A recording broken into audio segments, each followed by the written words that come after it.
ಪರಮ ಪರಂಜ್ಯೋತಿ ಕೋಟಿ ಚಂದ್ರಾದಿತ್ಯ ಕಿರಣ ಸುಜ್ಞಾನ ಪ್ರಕಾಶ ಸುರರ ಮಕುಟಮಣಿ ರಂಜಿತ ಚರಣಾಬ್ಜ ಶರಣಾಗು ಪ್ರಥಮ ಜಿನೇಶ. ಇದು ನಮ್ಮ ಮೂಡಬಿದಿರೆಯ ಕವಿ ರತ್ನಾಕರ ವರ್ಣಿ ಭರತೇಶ್ವರ ವಿಭವದಲ್ಲಿ ಜಿನೇಶನನ್ನು ಸ್ತುತಿಸುವಂತಹ ಒಂದು ಪದ್ಯ. ಪ್ರಥಮ ಜಿನೇಶ ಅದೇ ನಾವು ಇವತ್ತು ನಿನ್ನೆ ಯಾರ ಬಗ್ಗೆ ಮಾತಾಡ್ತಾ ಇದ್ದೇವೆ. ಮೊದಲನೇ ತೀರ್ಥಂಕರ ವೃಷಭನಾಥ, ಪುರುದೇವ, ಆದಿನಾಥ, ಪ್ರಥಮ ಜಿನೇಶ ಮೊದಲನೇ ತೀರ್ಥಂಕರ. ಸೊ ಅದು ಆತನ ಈ ಭವಬಳಿಗಳನ್ನು 10 ನಾನು ನಿನ್ನೆ ನಿಮಗೆ ಪರಿಚಯ ಮಾಡಿ ಕೊಟ್ಟಿದ್ದೆ. ಅದನ್ನು ಇನ್ನೊಂದು ಬಾರಿ ನೆನಪು ಮಾಡಿಕೊಳ್ತಾನೆ. ಜಯವರ್ಮ, ಮಹಾಬಲ, ಖೇಚರ ಅವನು, ಲಲಿತಾಂಗ ದೇವ ಅದು ಅವನು ಈ ಸ್ವರ್ಗಲೋಕದಲ್ಲಿ, ಮತ್ತು ವಜ್ರಜಂಗ, ಆಮೇಲೆ ಭೋಗಭೂಮಿಯಲ್ಲಿ ಭೋಗಭೂಮಿಜ ಅಥವಾ ಆರ್ಯ, ನಂತರ ಶ್ರೀಧರ ದೇವ, ಸುವಿಧಿ ನರಾಧಿಪ, ಅಚ್ಯುತೇಂದ್ರ, ಅಹಮೀಂದ್ರ, ಅದಕ್ಕೆ ವಜ್ರನಾಭಿ, ಅಹಮೀಂದ್ರ ಮತ್ತು 11ನೇನಾಗಿ ಆತ ಈ ಪುರುದೇವ, ಆದಿನಾಥ, ವೃಷಭಸ್ವಾಮಿ. ನಾವು ಈ ಶ್ರೀಮತಿ ವಜ್ರಜಂಗರ ಈ ಭಾವಬಳಿಯ ಭಾಗ ನಾವು ನೋಡ್ತಾ ಇದ್ದೆವು.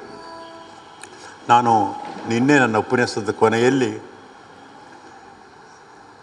ಇಬ್ಬರು ಕೂಡ ಒಂದು ಭೋಗದ ಅತ್ಯುನ್ನತವಾದಂತಹ ಸ್ಥಿತಿಯಲ್ಲಿ ಶಯ್ಯಾಗಾರದಲ್ಲಿ ಅವರು ಪರಸ್ಪರ ಅಪ್ಪಿಕೊಂಡಿದ್ದಾಗ ಈ ಕಾಳ ಅಗರು ಅದರ ಧೂಪ, ಅದರ ಹೊಗೆಯಿಂದ ಅವರು ಹೇಗೆ ಸತ್ರು ಅನ್ನೋದನ್ನು ಹೇಳ್ತಾ ಇದ್ದೆ. ಬಿಡದೆ ಪೊಗೆ ಸುತ್ತೆ ತೋಳಂ ಸಡಿಲಿಸದೆ ಆ ಪ್ರಾಣ ವಲ್ಲಭರ್ ಅಂದು ಪ್ರಾಣಮನ್ ಒಡೆಗಳೆದರ್ ಓಪರೊಳ್ ಒಡಸಾಯಲ್ ಪಡೆದರ್ ಇನ್ನವೇಂ ಸೈಪಳವೆ. ನಾನು ಹೇಳ್ತಾ ಇದ್ದೆ, ಇದೇ ಒಂದು ಪದ್ಯವನ್ನು ಪಂಪ ತನ್ನ ವಿಕ್ರಮಾರ್ಜುನ ವಿಜಯದಲ್ಲಿ ಕಾಂಡವನ ದಹನದ ವೇಳೆಗೆ ಕೂಡ ಬಳಸಿಕೊಳ್ತಾನೆ. ಈ ಅಗ್ನಿ ಕಾಂಡವನವನ್ನು ಸುಡ್ತಾ ಇರುವಾಗ ಅಲ್ಲಿರೋ ಒಂದು ಉದ್ಯಾನವನದಲ್ಲಿ ಇನಿಯ ಕೂತಿರ್ತಾರೆ. ಅವರಿಗೆ ಈ ಕಾಡಿಗೆ ಬೆಂಕಿ ಅದು ಹಚ್ಚಿದ್ದು ಗೊತ್ತಿಲ್ಲ. ಅವರು ತಮ್ಮ ಪ್ರಣಯದ ಅಲ್ಲಿ ಮಗ್ನರಾಗಿರ್ತಾರೆ, ಕೊನೆಗೆ ಸುಟ್ಟು ಹೋಗ್ತಾರೆ. ಆದರೆ ಆ ಸಂದರ್ಭದಲ್ಲಿ ಬಳಸುವ ಈ ಪದ್ಯಕ್ಕೂ ಇದಕ್ಕೂ ವ್ಯತ್ಯಾಸ ಇದೆ ಏನಂತ ಹೇಳಿದರೆ, ಇಲ್ಲಿ ಏನಾಗ್ತದೆ ಅಂತ ಹೇಳಿದರೆ ಅದರ ನಂತರ ಒಂದು ಪದ್ಯ ಬರ್ತದೆ. ಇದರ ನಂತರ ಭೋಗಾಂಗಂ ಆಗಿಯುಂ ಕೃಷ್ಣ ಅಗರು ಧೂಪಂ ಮುಸುಂಕಿ ಕೊಂದಿಕ್ಕಿದುದು ಆ ಭೋಗಿಗಳನ್ನು ಇಂತು ಸಂಸ್ಕೃತಿ ಭೋಗಂಗಳ್ ಭೋಗಿ ಭೋಗದಿಂ ವಿಷಮಂಗಳ್. ಪಂಪನ ಕಾವ್ಯದ ಒಂದು ಸೊಗಸು ಏನಂದರೆ, ಆತ ಕೆಲವು ಪದಗಳನ್ನು ಬಹುವರ್ಥಗಳಲ್ಲಿ ಬಳಸಿಕೊಳ್ತಾನೆ. ಬರೀ ದ್ವಯಾರ್ಥ ಅಲ್ಲ, ಶ್ಲೇಷ ಅಲ್ಲ, ಬಹುವರ್ಥಗಳಲ್ಲಿ. ಈ ಭೋಗ ಮತ್ತು ಭೋಗಿ ಅಂತ ಇಲ್ಲಿ ನೀವು ಗಮನಿಸಬೇಕು. ಈ ಪದ್ಯದಲ್ಲಿ ಭೋಗಾಂಗಂ ಆಗಿಯುಂ ಕೃಷ್ಣಾಗರು ಧೂಪಂ, ಈ ಕೃಷ್ಣಾಗರ ಧೂಪ ಯಾಕೆ ಹಾಕಿದ್ದಾರೆ ಅಂದರೆ ಅದು ಒಂಥರ ಪರಿಮಳ. ಆ ಪರಿಮಳದಿಂದ ಅವರ ಶೃಂಗಾರದ ಕೆಲಸಗಳಿಗೆ, ಶೃಂಗಾರದ ಈ ಅವರ ಕಾರ್ಯಗಳಿಗೆ ಅದು ಉದ್ದೀಪನ ಆಗಬೇಕು ಅಂತ, ಒಂದು ಕಾಸ್ಮೆಟಿಕ್ಸ್ ಅಂತ ಅಂದರೆ ಇಡೀ ಧೂಪ ತುಂಬಬೇಕು ಅಂತ ಭೋಗಕ್ಕೆ ಅಂಗವಾಗಿದೆ. ಅವರ ಭೋಗಕ್ಕೆ ಉದ್ದೀಪನವಾಗಿ ಅದನ್ನು ಬಳಸಿರೋದು. ಭೋಗ ಅಂಗವಾಗಿ ಆ ಒಂದು ನಾವೀಗ ಅಗರಬತ್ತಿ ಹೇಳ್ತೇವಲ್ಲ, ಆ ರೀತಿಯ ಒಂದು ಧೂಪ. ಅದರ ಧೂಮ ಏನಾಯಿತು ಅಂದರೆ ಮುಸುಂಕಿ ಕೊಂದಿಕ್ಕುದುದು. ಈ ಪಂಪ ಬಳಸುವ ಕೆಲವು ಹಳ್ಳಕ್ಕೆರಡ ಪದಗಳ ಪ್ರಯೋಗಗಳ ಸೊಗಸು ನೋಡಬೇಕು. ಅವನು ಪಂಪ ಭಾರತದಲ್ಲಿ ಕುರುಕ್ಷೇತ್ರದ ಯುದ್ಧದ ಬಳಿಕದ ಸ್ಮಶಾನ ಕುರುಕ್ಷೇತ್ರ ಹೇಳುವಾಗ ದುರ್ಯೋಧನ ಆತ ಹೆಣೆಗಳನ್ನು ದಾಂಟಿ ಅಂತ ಬಳಸ್ತಾನೆ, ದಾಟಿ ಅಲ್ಲ. ನೀವು ಹೇಳಬೇಕಾದ ಅರ್ಥ ಒಂದಲ್ವ, ಹಳಗನ್ನಡ ಹೊಸಗನ್ನಡ, ಹಾಗಲ್ಲ. ದಾಟಿ ಅಂಥೇಳಿ ನಾವು ನಡ್ಕೊಂಡು ಹೋಗೋದು. ದಾಂಟಿ ಅಂದರೆ ಒಂದು ಕಾಲು ಮೇಲಕ್ಕೆತ್ತು ಹೆಣವನ್ನು ಆಗದ ಆ ಕಡೆ ಇಡುವಂಥದ್ದು. ಅಂದರೆ ಒಂದು ಅನುಸ್ವಾರವೇ ಅರ್ಥವನ್ನು ಅದು ಅಭಿನಯಿಸ್ತಾ ಹೋಗ್ತದೆ ಅಂತ. ಹಾಗೆ ಇಲ್ಲಿ ನೋಡಿ, ಮುಸುಕಿ ಅಲ್ಲ, ಮುಸುಂಕಿ ಅಂದರೆ ಆ ಧೂಮ ಲೀಲೆ ಅಂತ. ಆ್ಯಕ್ಚುಲಿ ಅಡಿಗರದೊಂದು ಕವನವೇ ಇದೆ, ಧೂಮ ಲೀಲೆ ಅಂತ, ಅದು ಬೇರೆ ಅರ್ಥದಲ್ಲಿ. ಅದು ಮುಸುಕಿ, ಮುಸುಂಕಿ, ಅದು ಹೊಗೆ. ಆಮೇಲೆ ಕೊಂದಿಕ್ಕಿದುದು ಯಾರನ್ನ? ಆ ಭೋಗಿಗಳನ್ನು. ಇವರು ಭೋಗಿಗಳು ಅಂದರೆ ಶ್ರೀಮತಿ ಮತ್ತು ವಜ್ರಜಂಗ ಅವರು ಈ ಶಯ್ಯಾಗಾರದಲ್ಲಿ ಪರಸ್ಪರ ಅಪ್ಪಿಕೊಂಡು ಭೋಗಿಸ್ತಾ ಇದ್ದವರು ಭೋಗಿಗಳು. ಆ ಭೋಗಿಗಳನ್ನು ಅದು ಕೊಂದಿಕ್ಕಿದುದು. ಇಂತು ಸಂಸ್ಕೃತಿ ಭೋಗಂಗಳ್, ಸಂಸ್ಕೃತಿ ಭೋಗಂಗಳ್ ಭೋಗಿ ಭೋಗದಿಂ ವಿಷಮಂಗಳ್. ಇಲ್ಲಿ ನೋಡಬೇಕು ಅವನ ಶ್ಲೇಷೆ, ಅವನ ಈ ಬಹು ಅರ್ಥಗಳು. ಸಂಸ್ಕೃತಿ ಅಂದರೆ ಸಂಸಾರ, ಸಂಸ್ಕೃತಿ ಸಂಸಾರ, ಸಂಸ್ಕೃತಿ ಅಲ್ಲ ಸಂಸ್ಕೃತಿ. ಸಂಸಾರದಲ್ಲಿ ನಾವು ಈ ಹೊಂದುವಂತಹ ಈ ಭೋಗ ಇದೆಯಲ್ಲ, ಅದು ಎಷ್ಟು ಕಠಿಣ ಮತ್ತು ವಿಷಕಾರಿ ಅಂತ ಹೇಳಿದರೆ, ಅದು ಭೋಗಿ ಭೋಗದಿಂ ವಿಷಮಂಗಳು. ಈ ಭೋಗಿ ಭೋಗ, ಈ ಸರ್ಪ ಅದರ ಹೆಡೆಗೆ ಭೋಗ ಅಂತ ಕರೀತಾರೆ. ಆ ಹೆಡೆ ಉಳ್ಳದ್ದ ಕಾರಣ ಸರ್ಪಕ್ಕೆ ಭೋಗಿ ಅಂತ ಕರೀತಾರೆ. ಈ ಹೆಡೆಯಲ್ಲಿ ವಿಷ ಇದೆ ಅನ್ನುವುದೊಂದು ಕಲ್ಪನೆ, ಹಾವಿನ ಹೆಡೆಯಲ್ಲಿ. ಹಾಗೆ ಭೋಗಿಗಳ ಭೋಗ, ಈ ಹಾವಿನ ಸರ್ಪದ ಹೆಡೆಯ ವಿಷಕ್ಕಿಂತಲೂ ಕೂಡ ಹೆಚ್ಚು ವಿಷಕಾರಿಯಾಗಿರುವಂಥದ್ದು ಈ ಯಾವುದು ಲೌಕಿಕ ಬದುಕಿನಲ್ಲಿ ಮಾಡುವಂಥ ಭೋಗಗಳು ಅಂತ. ಆದರೆ ಇದನ್ನು ಈ ಥರದ ಲೌಕಿಕ ಸುಖದ ಬಗ್ಗೆ ಒಂದು ರೀತಿಯ ನಿಷೇಧಾತ್ಮಕವಾದ ಚಿತ್ರಣ ಕೊಡುವುದಕ್ಕಾಗಿ ಈ ಥರದ ಒಂದು ಯಾವುದನ್ನು ಪದ್ಯವನ್ನು ಬಳಸ್ತಾನೆ, ಭೋಗಿ ಭೋಗ ಹಾವಿನ ಹೆಡೆ ಅಂತ.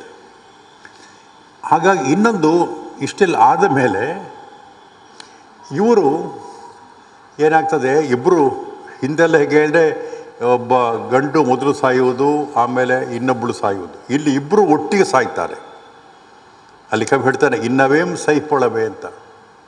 ಒಟ್ಟಿಗೆ ಸತ್ತಾಗ ಏನಾಗ್ತದೆ ಅಂತ ಹೇಳಿದರೆ, ಇಬ್ಬರು ಒಂದೇ ಭೂಮಿಯಲ್ಲಿ ಹುಟ್ಟುತ್ತಾರೆ. ಅದು ಕೆಲವು ಬಾರಿ ಈಶಾನ ಕಲ್ಪ ಇರ್ಬೋದು, ಕೆಲವು ಬಾರಿ ಅದು ಮನುಷ್ಯರಿರುವ ಭೂಮಿ ಇರ್ಬೋದು. ಇಲ್ಲಿ ಅವರು ಹುಟ್ಟುವಂಥ ಸ್ಥಳ ಅದು ಭೋಗ ಭೂಮಿ ಅಂತ. ನಾವು ಒಂದು ಮಾತನ್ನು ನಾನು ಮುಖ್ಯವಾಗಿ ವಿದ್ಯಾರ್ಥಿಗಳು ಹೇಳ್ತಾ ಇದ್ದೇನೆ, ಈ ಜೈನ ಪುರಾಣಗಳಲ್ಲಿ ಬರುವ ಶಬ್ದಗಳ ಅರ್ಥಗಳಿಗೂ ಉಳಿದ ಕಾವ್ಯಗಳಲ್ಲಿ ಬರುವ ಶಬ್ದಗಳ ಅರ್ಥಗಳಿಗೂ ಬಹಳ ವ್ಯತ್ಯಾಸ ಇದೆ. ಈ ಒಂದು ಪಂಪನ ಭಾರತದಲ್ಲಿ ನೀವು ಶಬ್ದದ ಅರ್ಥಗಳಿಗೆ ಇರುವ ಅರ್ಥದ ಕ್ರಮಕ್ಕೂ ಆದಿಪುರಾಣದಲ್ಲಿ ಬರುವ ಶಬ್ದಗಳ ಅರ್ಥಕ್ಕೆ ಇರುವ ಕ್ರಮಕ್ಕೂ ವ್ಯತ್ಯಾಸ. ನಮಗೆ ಭೋಗಭೂಮಿ ಅಂತ ಕೂಡಲೇ ಭೋಗಭೂಮಿ ಅಂದರೆ ಭಾಳ ಸರಳ ಅರ್ಥ. ಯಾವುದು ಭೋಗಭೂಮಿ ಅಂದರೆ ಭೋಗಿಸುವಂಥ ಭೂಮಿ ಅಂತ ಅಲ್ಲ. ಇಲ್ಲಿ ಭೋಗಭೂಮಿ ಅನ್ನುವಂಥದ್ದು ಅದು ಒಂದು ಜೈನ ಪರಿಭಾಷೆ. ಭೋಗಿಸೋ ಭೂಮಿ ಅಂತ ಸರಳ ಅರ್ಥ ಅಲ್ಲ, ಅದು ಜೈನ ಪರಿಭಾಷೆ. ಹಾಗಾಗಿ ಜೈನ ಪರಿಭಾಷೆಯನ್ನು ನಾವು ಇವತ್ತು ಗ್ರಂಥಗಳಲ್ಲಿ ಸಿಗ್ತದೆ, ಅದಕ್ಕೆ ಗ್ರಂಥಗಳಿವೆ. ಇದನ್ನು ನೋಡಬೇಕು ನೀವು. ಯಾಕಂದರೆ ನಾನು ಒಂದು ಸಣ್ಣ ಒಂದು ಪೂರಕ ಹೇಳೋದಾದರೂ ಕೂಡ ಈ ಜೈನ ಧರ್ಮದ ಕುರಿತು, ಜೈನ ಸಿದ್ಧಾಂತದ ಕುರಿತು ಜೈನಾಲಜಿ ಅನ್ನೋ ಒಂದು ಶಾಸ್ತ್ರ ಇದೆ. ಹಿಂದೆ 2 ವಿಶ್ವವಿದ್ಯಾಲಯಗಳಲ್ಲಿ ಅದರ ಯಾವುದು ಸ್ನಾತಕೋತ್ತರ ಕೋರ್ಸು, ಸಂಶೋಧನಾ ಕೋರ್ಸ್ ಇತ್ತು. ಒಂದು ಮೈಸೂರು, ಇನ್ನೊಂದು ಧಾರವಾಡದಲ್ಲಿ. 2 ಕೂಡ ಮುಚ್ಚಿವೆ. ಯಾಕೆಂದರೆ ನಮ್ಮ ಸರ್ಕಾರಗಳಿಗೆ ಹೇಗೆ ಅಂದರೆ ಅದರಲ್ಲಿ ಪ್ರಯೋಜನ ಇಲ್ಲದೆ ಹೋದರೆ ಮುಚ್ಚಿರಿ ಅಂತ ಹೇಳೋದು ಭಾಳ ಸುಲಭ, ಮುಚ್ಚಲಿಕ್ಕೆ ಹೇಳೋದು ಸುಲಭ. ಯಾಕಂದರೆ ಕರ್ನಾಟಕ ಈ ಜೈನ ವಿದ್ವಾಂಸರ ದೊಡ್ಡ ತವರೂರಾಗಿತ್ತು. ನೀವು ಒಬ್ಬ ಮಿರ್ಜಿ ಅಣ್ಣಾರಾಯರು, ಪ್ರೊಫೆಸರ್ ಕಲ್ಗಡ್ಗಿಯವರು, ಆಮೇಲೆ KG ಕುಂದಣ್ಣಗಾರರು, ನಮಗೆ ನಾವೆಲ್ಲ ಕೇಳಿದ ದೊಡ್ಡ ಹೆಸರುಗಳೆಲ್ಲ ಇಲ್ಲಿ ಅಂತ. ಈಗ ಹಂಪನಾಗರಾಜ ಒಬ್ಬರು ನಮ್ಮ ಮುಂದೆ ಇದ್ದಾರೆ ಅಷ್ಟೇ. ಆದರೆ ಹಿಂದಿನದ್ದು ನೋಡಿದರೆ ಬಹಳ ದೊಡ್ಡ ಪರಂಪರೆ. ಆದರೆ ಇವತ್ತು ನಮ್ಮಲ್ಲಿ ನಾವೇನಾದರೂ ಜೈನದ ಬಗ್ಗೆ, ಸಿದ್ಧಾಂತದ ಬಗ್ಗೆ ಹಿಂದಿನ ಇಲ್ಲಿ ಶ್ರವಣಬೆಳಗೊಳದ ಹಿಂದಿನ ಭಟ್ಟಾರಕರು ದೊಡ್ಡ ವಿದ್ವಾಂಸರು, ಪ್ರಾಕೃತದಲ್ಲಿ ಅವರು ನಿಧನರಾದರು 2 ವರ್ಷದ ಹಿಂದೆ, ದೊಡ್ಡ ವಿದ್ವಾಂಸರು. ಉಳಿದ ಮಟ್ಟಿಗೆ ನಾವೆಲ್ಲ ಜೈನಾಲಜಿಯ ವಿದ್ವಾಂಸರಲ್ಲ. ನಾವು ಓದಿಕೊಂಡು ನಾವು ಪಾಠ ಮಾಡೋದಷ್ಟೇ ಹೊರತು ನಾವು ಅದರ ತಜ್ಞರಲ್ಲ. ನನಗೆ ಇದು ಗೊತ್ತಾದ್ದು ನಾನು ಜರ್ಮನಿಯಲ್ಲಿ ಹೋದಾಗ ಅಲ್ಲಿ ಜೈನಾಲಜಿಯ ಸ್ಕಾಲರ್ಸ್ ಅಂತ ಇರ್ತಾರೆ. ನಾನೊಂದು ಸೆಮಿನಾರಿಗೆ ಹೋಗಿದ್ದೆ. ನಾನು ಜನನ ಯಶೋಚರಿಸಿದ ಮೇಲೆ ಒಂದು ಇಂಗ್ಲೀಷ್ನಲ್ಲಿ ಒಂದು ಪ್ರಬಂಧ ಮಂಡಿಸಿದ್ದೆ. ಅಲ್ಲಿ ಇದ್ದವರೆಲ್ಲ ದೊಡ್ಡ ದೊಡ್ಡ ಯುರೋಪಿನ ದೊಡ್ಡ ದೊಡ್ಡ ವಿದ್ವಾಂಸರು. ಅವ್ರು ನನ್ನ ಹತ್ರ ಬಂದು ಕೇಳಲಿಕ್ಕೆ ಶುರು ಮಾಡಿದರು, ಯಾವುದು ಪ್ರಾಕೃತ ಈ ಗ್ರಂಥ ಓದಿದ್ದೀರೋ, ಸಂಸ್ಕೃತ ಈ ಗ್ರಂಥ ಓದಿ. ನಾನು ಯಾವುದೂ ಓದಿರಲಿಲ್ಲ. ನನಗೆ ಸ್ವಲ್ಪ ನಾಚಿಕೆನಾಯಿತು. ಯಾಕೆಂದರೆ ನಮಗೆ ಇಲ್ಲಿ ನೀವು ಪ್ರೊಫೆಸರ್ ಸ್ಕಾಲರ್ ಅಂತ ಹೇಳ್ತೀರಲ್ಲ, ಅದೆಲ್ಲ ನಡೆಯುವುದಿಲ್ಲ, ಅಲ್ಲಿ ಹೊರಗಡೆ ಎಲ್ಲ ನಡೆಯುವುದಿಲ್ಲ. ನಾವು ನಿಜವಾದ ಸ್ಕಾಲರ್ಸ್. ಅಲ್ಲಿ ಒಂದು 85 ವರ್ಷದ ಮುದುಕಿ ಬಂದು ಕೂತ್ಕೊಳ್ತಾ ಇತ್ತು. ಅವಳಿಗೆ ಏನಿಲ್ಲ, ಯೂನಿವರ್ಸಿಟಿಯಿಂದ ನಿವೃತ್ತರಾಗಿ ತುಂಬ ವರ್ಷ ಆಯ್ತಂತೆ. ಆದರೆ ಅವ್ರು ಹೇಳೋದು, I want to hear the opinions of fathers, I want to sit ಅಂತ ಮುದುಕಿ ಕೂತ್ಕೊಳ್ತಾ ಇತ್ತು. ಇಡೀ 3 ದಿನ ಕೂತ್ಕೊಂಡಿತ್ತು. ನಮ್ಮಲ್ಲಿ ಈಗ ನಾಗಪ್ಪ ಹೇಳ್ತಾ ಇದ್ದರು, ಯುವಕರಿಗೆ ಬೇಗನೆ ವೃದ್ಧಾಪ್ಯ ಬಂದುಬಿಟ್ಟಿದೆ, ಅದ ಕಾರಣ ಅವ್ರು ಯಾವುದೋ ಇಂಥವುಗಳೆಲ್ಲ ಬೇಡ ಅಂತ ಹೇಳ್ತಾರೆ. ಅಂದರೆ ಇರ್ಬೋದು, ನಮಗೆ ವೃದ್ಧಾಪ್ಯ ಬರಲಿಕ್ಕೆ ವಯಸ್ಸು ಬೇಕಾಗಿಲ್ಲ ಅಂತಾರೆ. ಆದ್ದರಿಂದ ನಾನಿಲ್ಲಿ ಹೇಳ್ತಾ ಇರೋದು, ಯಾಕಂದರೆ ಈ ಪರಿಭಾಷೆಗಳು, ಭೋಗಭೂಮಿ ಅನ್ನೋದು 10 ಪ್ರಕಾರದ ಕಲ್ಪವೃಕ್ಷಗಳಿಂದ ಇರುವಂತಹ ಸಾಧನಗಳಿರುವಂತಹ ಒಂದು ಕಲ್ಪಿತವಾದ ಜೈನ ಒಂದು ಪರಿಭಾಷೆ. ವಿಶೇಷ ಏನಂತೇಳಿದರೆ, ನಾನು ಅದನ್ನು ಭಾಳ ಸ್ವಾರಸ್ಯ ಇದೆ, ಅಲ್ಲಿ 10 ವಿಧದ ಕಲ್ಪವೃಕ್ಷಗಳಿವೆ, ಒಂದಲ್ಲ. ಒಂದೊಂದು ಕಲ್ಪವೃಕ್ಷವೂ ಕೂಡ ಒಂದು ನಿಮಗೆ ಬೇಕಾದ್ದನ್ನು ಕೊಡ್ತದೆ. ಉದಾಹರಣೆಗೆ ಅಲ್ಲಿ ಒಂದಿದೆ, ಯಾವುದು ಅಂದರೆ ಯಾವುದು ಭೋಜನಾಂಗ ಅಂತ ಒಂದು ಕಲ್ಪವೃಕ್ಷ ಇದೆ. ನಿಮ್ಗೆ ಆ ಕಲ್ಪವೃಕ್ಷದಲ್ಲಿ ಏನು ತಿಂಡಿ ಬೇಕೋ, ಊಟ ಬೇಕೆಲ್ಲ ಕೊಡ್ತದೆ, ಅದು ಭೋಜನವನ್ನು ಕೊಡ್ತದೆ, ಭೋಜನಾಂಗ ಅಂತ. ಇನ್ನೊಂದು ಅಲ್ಲಿ ಈ ಭಾಜನಾಂಗ ಅಂತ ಇದೆ. ನಿಮ್ಗೆ ಯಾವ ಬೇಕಾದ ಪಾತ್ರೆಗಳು ಬೇಕಾದರೂ ಅದು ಕೊಡ್ತದೆ, ಭಾಜನ, ಅದು ಪಾತ್ರೆಗಳನ್ನು ಕೊಡುವಂಥದ್ದು ಒಂದು ಕಲ್ಪವೃಕ್ಷ. ಇನ್ನೊಂದು ದೀಪಾಂಗ ಅಂತ ಇದೆ, ಬೇರೆ ಬೇರೆ ರೀತಿಯ ದೀಪಗಳನ್ನು ನಮಗೆ ಕೊಡುವಂಥ ಒಂದು ದೀಪಾಂಗ ಅಂತ. ಇನ್ನೊಂದು ತೂರ್ಯಾಂಗ ಅಂತ, ಯಾವುದೇ ರೀತಿಯ ವಾದ್ಯಗಳು ಊದುವಂಥದ್ದು, ಬಾರಿಸುವುದೆಲ್ಲವನ್ನೂ ಆ ಕಲ್ಪವೃಕ್ಷ ಕೊಡ್ತದೆ. ಇನ್ನೊಂದು ಮಾಲ್ಯಾಂಗ ಅಂತ, ಹೂಮಾಲೆಗಳು, ಬಗೆ ಬಗೆಯ ಹೂಗಳ ಮಾಲೆಗಳು. ನೀವು ಹೂವಿನ ಮಾರ್ಕೆಟಿಗೆ ಹೋಗಬೇಕಾಗಿಲ್ಲ, ಆ ಕಲ್ಪವೃಕ್ಷ ಕೇಳಿದರೆ ಎಂಥ ಹೂವಿನ ಮಾಲೆಯನ್ನು ಕೊಡ್ತದೆ, ಮಾಲ್ಯ. ಇನ್ನೊಂದು ಗೃಹ ಅಂದರೆ ನಿಮಗೆ ಯಾವ ರೀತಿಯ ಮನೆ ಬೇಕು, ನೀವು ಯಾರಿಂದಲೂ ಮನೆ ಕಟ್ಟಿಸೋ ಕೆಲಸ ಇಲ್ಲ, ನಿಮ್ಗೆ ಯಾವ ರೀತಿಯ ಮನೆ ಬೇಕು, ಫ್ಲ್ಯಾಟ್ ಬೇಕಾದರೆ, ಇನ್ನೊಂದು ಬೇಕಾದ್ರೆ ಎಲ್ಲವನ್ನು ಕೂಡ ಕಲ್ಪವೃಕ್ಷ ಕೊಡ್ತದೆ. ವಸ್ತ್ರಾಂಗ ಅಂತ ಇದೆ ಆ ಕಲ್ಪವೃಕ್ಷ, ಅದು ನಿಮಗೆ ಬೇಕು. ವಸನಾಂಗ ಅಂತ, ನಿಮಗೆ ಯಾವ್ಯಾವ ರೀತಿಯ ವಸ್ತ್ರಗಳು ಬೇಕೋ ಎಲ್ಲವನ್ನು ಕೊಡ್ತದೆ. ಒಂದನ್ನು ನಾನು ಕೊನೆಗೆ ಹೇಳಿದ್ದೇನೆ, ಅದು ಮದ್ಯಾಂಗ ಅಂತ. ಅದು ಮಧ್ಯಾಗ ಬೇಕಾದ ಮದ್ಯಗಳನ್ನೆಲ್ಲ ಕೊಡ್ತದೆ ಅಂತ. ಅದನ್ನು ಹೆಚ್ಚು ಗಟ್ಟಿಯಾಗಿ ಹೇಳಬಾರ್ದು ನಾವು ಅದನ್ನು, ಯಾಕೆಂದರೆ ಎಲ್ಲರೂ ಎಲ್ಲಿ ಉಂಟು ಸಾರ್ ಅದು ಕೇಳಲಿಕ್ಕೆ ಹೋದರೆ ಕಷ್ಟ ಅದರದ್ದು. ಅಂದರೆ ಈ ಥರದ ಒಂದು 10 ಕಲ್ಪವೃಕ್ಷಗಳು, ಅದು ಭೋಗಭೂಮಿ. ಅಲ್ಲಿ ಇವರು ಜನಿಸ್ತಾರೆ. ಯಾರು ವಜ್ರಜಂಗ ಮತ್ತು ಶ್ರೀಮತಿ ಅಲ್ಲಿ ಹುಟ್ಟುವಾಗ ಅವರೇನಾಗ್ತಿದ್ದಾರೆ ಅಂದರೆ ಭೋಗಭೂಮಿಜರಾಗ್ತಾರೆ. ಅವರು ವಜ್ರಜಂಗ ಅಲ್ಲಿ ಭೋಗಭೂಮಿಜ ಮತ್ತು ಆರ್ಯ ಆಗ್ತಾನೆ. ಶ್ರೀಮತಿ ಅಲ್ಲಿ ಆರ್ಯ ಆಗ್ತಾಳೆ. ಅದಕ್ಕಾಗಿ ಅವರಿಗೆ ಆರ್ಯ ಮತ್ತು ಆರ್ಯ ಅಂತ ಇರ್ತಾನೆ.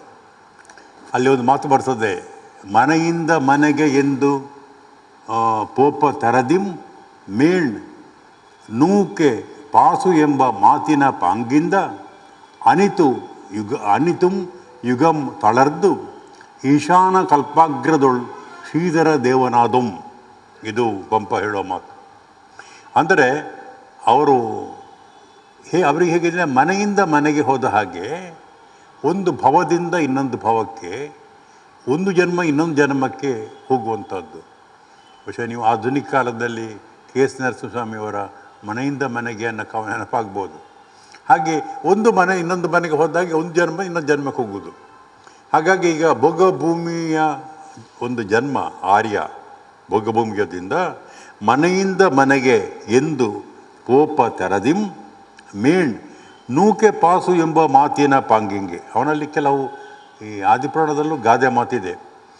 ಎಷ್ಟೋ ಮಂದಿಗೆ ಮಲಗಬೇಕು ಅಂತ ಇದೆ, ಆದರೆ ಯಾರು ನೂಕಿ ಬಿಟ್ಟರೆ ಅವರಲ್ಲಿ ಪಾಸು, ಹಾಸಿಗೆಯಲ್ಲಿ ಮಲಗಿಬಿಡ್ತಾರೆ. ನೂಕೆ ಪಾಸು, ನೂಕಿದ ಕೂಡಲೇ ಅವರು ಅಲ್ಲಿ ಮಲಗುವನ್ನು. ಹಾಗೆ ಪಾಂಗಿಂದೆ ಅನಿತುಂ ಯುಗಂ ತಳರದು, ಕೆಲವು ಯುಗಗಳು ಕಳೆದು ಆ ಶ್ರೀಧರ ದೇವ ಹೆಸರಿನಲ್ಲಿ ಈಶಾನ ಕಲ್ಪದಲ್ಲಿ ಇವನು ಜನಿಸ್ತಾನೆ. ಆಕೆ ಇಲ್ಲೊಂದು ನನಗೆ ಅದನ್ನು ನೆನ್ನೆ ಪ್ರಸ್ತಾವ ಮಾಡಿದೆ. ಇದರ ಬಳಿಕ ಆ ಜನ್ಮಗಳ ಪಕ್ವತೆ ಬದಲಾವಣೆ ಆಗ್ತದೆ. ಈ ಭೋಗದ ಅಭಿಲಾಷೆಗಳು ಕಡಿಮೆ ಆಗ್ತಾ ಬರ್ತದೆ. ಆಕೆ ಈ ಪುರುಷದ ಒಂದು ರೂಪವನ್ನು ಕಳ್ಕೊಂಡು, ಸ್ತ್ರೀಯ ರೂಪವನ್ನು ಕಳೆದುಕೊಂಡು ಪುರುಷ ರೂಪವನ್ನು ತಾಳ್ತಾಳೆ. ಆಕೆ ಅಲ್ಲೇನು ಮಾಡ್ತಾಳೆ ಅಂದರೆ, ಆಕೆ ಸ್ತ್ರೀತ್ವವನ್ನು ಪತ್ತು ಬಿಟ್ಟು ಸ್ತ್ರೀತ್ವವನ್ನು ಆಕೆ ತ್ಯಜಿಸಿ ತತ್ ಸ್ವಯಂ ಪ್ರಭಾ ವಿಮಾನದೊಳು ಶ್ರೀಧರಂಗೆ ಸಾಮಾನ್ಯಿಕ ದೇವ ನಾನು ನಿನ್ನೆ ಹೇಳ್ತಾ ಇದ್ದೆ. ಆಕೆ ಸ್ವಯಂ ಪ್ರಭಾ ಎನ್ನುವ ಹೆಸರಿನಲ್ಲಿ ದೇವ ಆಗ್ತಾಳೆ. ಆಗ ಈವರೆಗೆ ಅವಳು ಇದ್ದವಳು ಈಗ ಅವನು ಆಗ್ತದೆ, ಸ್ವಯಂ ಪ್ರಭಾ. ಇಲ್ಲಿಗ ಶ್ರೀಮತಿ ಆರ್ಯೆ, ಈಗ ಸ್ವಯಂ ಪ್ರಭಾ ಗಂಡು, ಇವನು ಶ್ರೀಧರ ದೇವ. ಇಬ್ಬರೂ ಕೂಡ ಶ್ರೀಧರ ದೇವ ಮತ್ತು ಸ್ವಯಂ ಪ್ರಭಾ ಈಶಾನ ಕಲ್ಪದಲ್ಲಿರ್ತಾರೆ. ಇಲ್ಲಿ ಏನಾಗ್ತದೆ ಅಂದರೆ, ಇವರಿಗೆ ಧರ್ಮದ ಜಾಗೃತಿ ಜಾಸ್ತಿ ಆಗ್ತಾ ಬರ್ತದೆ. ಅಲ್ಲಿ ಪಂಪ ಹೇಳುವ ಒಂದು ಮಾತು, ಧರ್ಮಂ ಅಮರೇಂದ್ರ ಗತಿಯನ್ ಅಧರ್ಮಂ ಅಧೋಗತಿಯನೇ ಎಸಗುವ ಎಸಕದೊಳ್ ಈಗುಂ ಧರ್ಮಾಧರ್ಮ ಕ್ರಿಯೆಗಳು ಎಮ್ಮಂ ಜೀವಕ್ಕೆ ಮನುಜಗತಿಯೊಳೆ ಮಾಡ್ಬೋದು. ಅಲ್ಲಿ ಒಂದು ಏನಾಗ್ತದೆ ಅಂದರೆ, ಇದು ಈ ಯಾವುದನ್ನು ಶ್ರೀಧರ ದೇವನಾದ ಈ ಜನ್ಮದಲ್ಲಿ ಧರ್ಮ ಅಮರೇಂದ್ರ ಗತಿಯನ್ನು ಕೊಡ್ತದೆ, ಒಂದು ಅಮರೇಂದ್ರನ ಆ ಸ್ಥಿತಿ ಕೊಡ್ತದೆ, ದೇವೇಂದ್ರ ಸ್ಥಿತಿ ಕೊಡ್ತದೆ. ಅಧರ್ಮ ಅಧೋಗತಿಗೆ ನಮ್ಮನ್ನು ನೂಗ್ತದೆ. ಆದ್ದರಿಂದ ಈಗ ಧರ್ಮ ಅಧರ್ಮ ಎನ್ನುವ ಕ್ರಿಯೆಗಳೇ ನಮ್ಮ ಜೀವಕ್ಕೆ ಮನುಜಗತಿಯೊಳೆ ಮಾಡ್ಕೊಂಡು, ನಾವು ಇದನ್ನು ಸ್ವರ್ಗಕ್ಕೆ ಹೋಗಿ ಮಾಡಬೇಕಾಗಿಲ್ಲ. ಮನುಷ್ಯರ ಜನ್ಮದಲ್ಲಿ ಮನುಜ ಗತಿಯೊಳೆ, ಮನುಷ್ಯರ ಜೀವನ ಬದುಕಿನಲ್ಲಿ ನಾವು ಈ ಧರ್ಮ ಅಧರ್ಮ ಕ್ರಿಯೆಗಳನ್ನು ನಾವು ಮಾಡಬೇಕು. ಏನೆಲ್ಲ ಮಾಡಬೇಕು? ಇಲ್ಲಿ ಸಂದರ್ಭ ಬಂದಾಗಲೆಲ್ಲ ಆ ಪಂಪ ಜೈನ ಧರ್ಮದ ಉಪದೇಶಗಳನ್ನು ಅಲ್ಲಲ್ಲಿ ಹಾಕ್ತಾ ಬರ್ತಾನೆ, ಸರಳ ಕನ್ನಡದಲ್ಲಿ. ಸರಳ ಕನ್ನಡ, ಸಂಸ್ಕೃತ ಅಲ್ಲ. ಪುಸಿಯದುದು, ಪರಾಂಗಣೆಗೆ ಆಟಿಸದುದು, ಕೊಲ್ಲದುದು, ಮೋಹಂ ಇಲ್ಲದುದು, ಅರಿವಂ ಪೊಸೈಸುವುದು, ವೈರಾಗ್ಯದ ದೆಸೆಗೆ ಎಸೆಯುವುದು ಧರ್ಮಂ, ಅದರ ತಡೆಯುವುದು ಅಧರ್ಮಂ. ಬಹಳ ಸರಳವಾಗಿ ಧರ್ಮ ಅಂದರೆ ಏನು, ಅಧರ್ಮ ಏನು ಅನ್ನೋದನ್ನು ಪಂಪ ಅದೇ ಶ್ರೀಧರ ದೇವ ಜನ್ಮದ ಸಂದರ್ಭದಲ್ಲಿ ಹೇಳುವ ಪದ್ಯ ಇದು. ಪುಸಿಯದುದು, ನೀವು ಮುಂದೆ ಬಸವಣ್ಣರ ವಚನಗಳಲ್ಲಿ ಕಳಬೇಡ ಕೊಲಬೇಡ ಹುಸಿಯ ನುಡಿಯಲು ಬೇಡ, ಅದೇ ಭಾವವನ್ನು ಅದಕ್ಕಿಂತ ಮೊದಲು ಪಂಪನ ಆದಿಪುರಾಣ ಹೇಳುವಂಥದ್ದು. ಪುಸಿಯದುದು, ಪರಾಂಗನೆಗೆ ಆಟಿಸೋದು, ಪರಸ್ತ್ರೀಯನ್ನು ಬಯಸದಿರುವಂಥದ್ದು, ಕೊಲ್ಲದುದು, ಆಮೇಲೆ ಯಾವುದು ಮೋಹಂ ಇಲ್ಲದುದು, ಯಾವುದರ ಬಗ್ಗೆ ಲೋಭ ಇಲ್ಲದಿರುವುದು, ಅರಿವಂ ಪೊಸೈಸುವುದು, ನಮ್ಮ ಅರಿವು ತಿಳುವಳಿಕೆಯನ್ನು ಹೊಸದಾಗಿ ನಾವು ಪಡೆಯುವಂಥದ್ದು, ಅರಿವಂ ಪೊಸೈಸುವುದು, ವೈರಾಗ್ಯ ದೆಸೆಗೆ ಎಸೆಯುವುದು, ವೈರಾಗ್ಯದ ಕಡೆಗೆ ನಾವು ನಮ್ಮನ್ನು ಕೊಂಡೊಯ್ಯುವುದು, ಇದು ಧರ್ಮ. ಅದರ ತಡೆಯುವುದು, ಇದನ್ನೆಲ್ಲ ಆಗುವುದನ್ನು ಯಾವುದು ತಡೀತದೋ, ಯಾರಾದರೂ ಇದನ್ನು ಆಗಬಾರ್ದು ಅಂತ ತಡೀತಾರೋ ಅದು ಅಧರ್ಮ. ಅದಕ್ಕಿಂತ ದೊಡ್ಡ ವಿಷಯ ಏನು ಧರ್ಮ ಅಲ್ಲ. ಇವನ್ನು ಪಾಲಿಸುವುದು ಧರ್ಮ, ಇವನ್ನು ತಡೆಯುವುದು, ಇದಕ್ಕೆ ತಡೆಯೊಡ್ಡುವುದು ಅಧರ್ಮ ಅಂತ. ಹೀಗೆ ಪ್ರತಿಯೊಂದು ಸಣ್ಣ ಕಾಲದಲ್ಲಿ ಕೂಡ ಜನ್ಮದಲ್ಲಿ ಒಂದೊಂದು ತತ್ವವನ್ನು ಆದಿಪುರಾಣದಲ್ಲಿ ಪಂಪ ಹೇಳ್ತಾ ಬರ್ತಾನೆ. ಸರಿ, ಮುಂದೆ ಏನಾಯಿತು ಅಂದರೆ, ಈಶಾನ ಕಲ್ಪದಲ್ಲಿ ಇದ್ದ ಶ್ರೀಧರ ದೇವ, ಅವನಿಗೆ ಅಲ್ಲಿ ಆಯುಷ್ಯ ಮುಗಿದು, ಆ ಆಯುಷ್ಯ ಮುಗಿದ ಮೇಲೆ ಶ್ರೀಧರ ದೇವ ಪೂರ್ವ ವಿದೇಹದ ಸುಸೀಮಾ ನಗರದ ರಾಜನಿಗೆ ಆತ ಮಗನಾಗಿ ಹುಟ್ಟುತ್ತಾನೆ. ಇಲ್ಲೇನಾಗ್ತದೆ, ಈಶಾನ ಕಲ್ಪದಿಂದ ಪೂರ್ವ ವಿದೇಹದ ಸುಸೀಮಾ ನಗರದ ರಾಜ ಆತನಿಗೆ ಸುವಿಧಿ ಎನ್ನ ಹೆಸರಿನಲ್ಲಿ ಮಗನಾಗಿ ಹುಟ್ಟುತ್ತಾನೆ. ಸ್ವಯಂಪ್ರಭಾ ಅಂದರೆ ಈಗ ಹಿಂದೆ ಶ್ರೀಮತಿಯಾಗಿದ್ದವಳು ಸುವಿಧಿಗೆ ಮಗನಾಗಿ ಕೇಶವ ಹೆಸರಿನಲ್ಲಿ ಜನಿಸುತ್ತಾನೆ. ಇಲ್ಲಿ ವಿಶೇಷ ನೋಡಬೇಕು, ಒಂದು ಕಾಲಕ್ಕೆ ಇನಿಯಾದವರು, ಗಂಡ ಹೆಂಡತಿಯರಾದವರು ಈಗ ತಂದೆ ಮತ್ತು ಮಗ ಆಗ್ತಾರೆ. ಸುವಿಧಿ ಈಗ ಅಪ್ಪ, ಅವನ ಮಗ ಕೇಶವ. ಈ ಕೇಶವ ಯಾರು ಅಂದರೆ ಇನ್ನು ಜನ್ಮದಲ್ಲಿ ಅವನ ಹೆಂಡತಿಯಾಗಿದ್ದವಳು, ಶ್ರೀಮತಿಯೋ ಅಥವಾ ಅದಕ್ಕಿಂತ ಸ್ವಯಂಪ್ರಭೆಯೋ ಇವರೆಲ್ಲ. ಅಂದರೆ ಈ ಜನ್ಮಾಂತರಗಳು ಹೇಗೆ ಬೇರೆ ಬೇರೆ ಬಂಧುತ್ವದ ಈ ಸಂಕೋಲೆಯಲ್ಲಿ ನಮ್ಮನ್ನು ಸಿಲುಕಿಸ್ತವೆ ಅನ್ನೋದಕ್ಕೆ ಸುವಿಧಿ ಆತ ಹುಟ್ಟಿದಾಗ ಬಳಿಕ ಇವಳು ಅಥವಾ ಇವನು ಕೇಶವ ಹೆಸರಿನಲ್ಲಿ ಅಲ್ಲಿ ಜನಿಸ್ತಾರೆ. ಅದು ಒಂದು ಜನ್ಮ. ಅದನ್ನು ಬಹಳ ಸಂಕ್ಷಿಪ್ತವಾಗಿ ಹೇಳಿ ಮುಂದೆ ಏನಾಗ್ತದೆ ಅಂದರೆ, ಈ ಸುವಿಧಿ ಆತ ದೀಕ್ಷೆಯನ್ನು ಅಲ್ಲಿ ಆತನಿಗೆ ಜೈನ ಮುನಿಗಳು ಬಂದು ದೀಕ್ಷೆ ಕೊಡ್ತಾರೆ. ಆ ದೀಕ್ಷೆಯನ್ನು ಅವನು ಕೈಕೊಳ್ತಾನೆ. ಸಮಾಧಿ ಮರಣವನ್ನು ಸಮಾಧಿ ಮರಣ ನಿಮಗೆಲ್ಲ ಗೊತ್ತಿದೆ.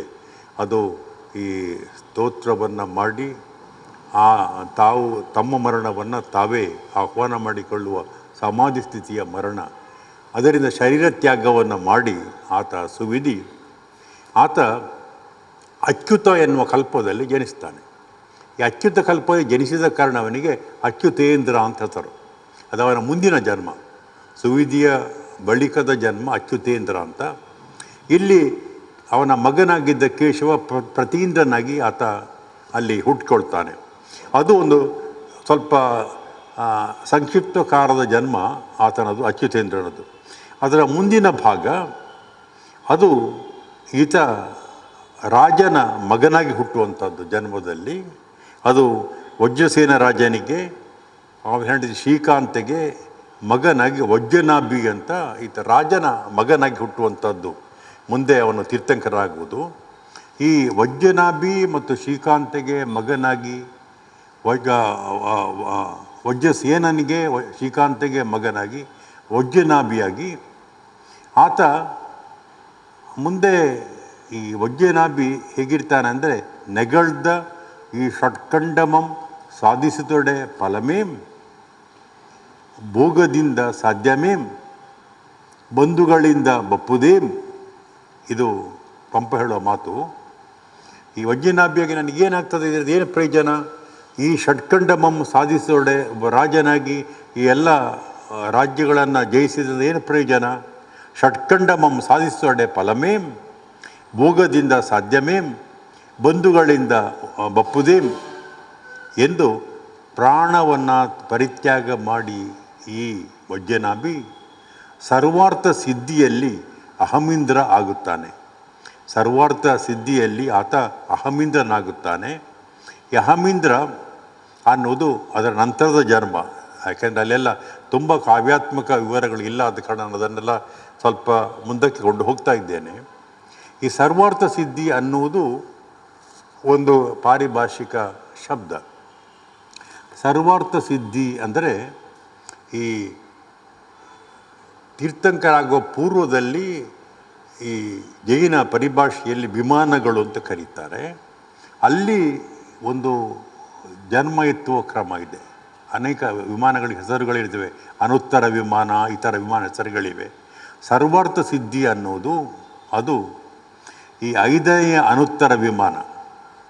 ಅಲ್ಲಿ ಬೇರೆ ಬೇರೆ ವಿಮಾನಗಳಿಗೆ ಬೇರೆ ಬೇರೆ ಹೆಸರಿದೆ. ಸರ್ವಾರ್ಥ ಸಿದ್ಧಿ ಅನ್ನೋದು ಅದು 5ನೇ ಅನುತ್ತರ ವಿಮಾನ. ಇದರೊಳಗೆ ಜೀವನಿಗೆ ಮತ್ತೆ ಭವ ಇರುವುದಿಲ್ಲ.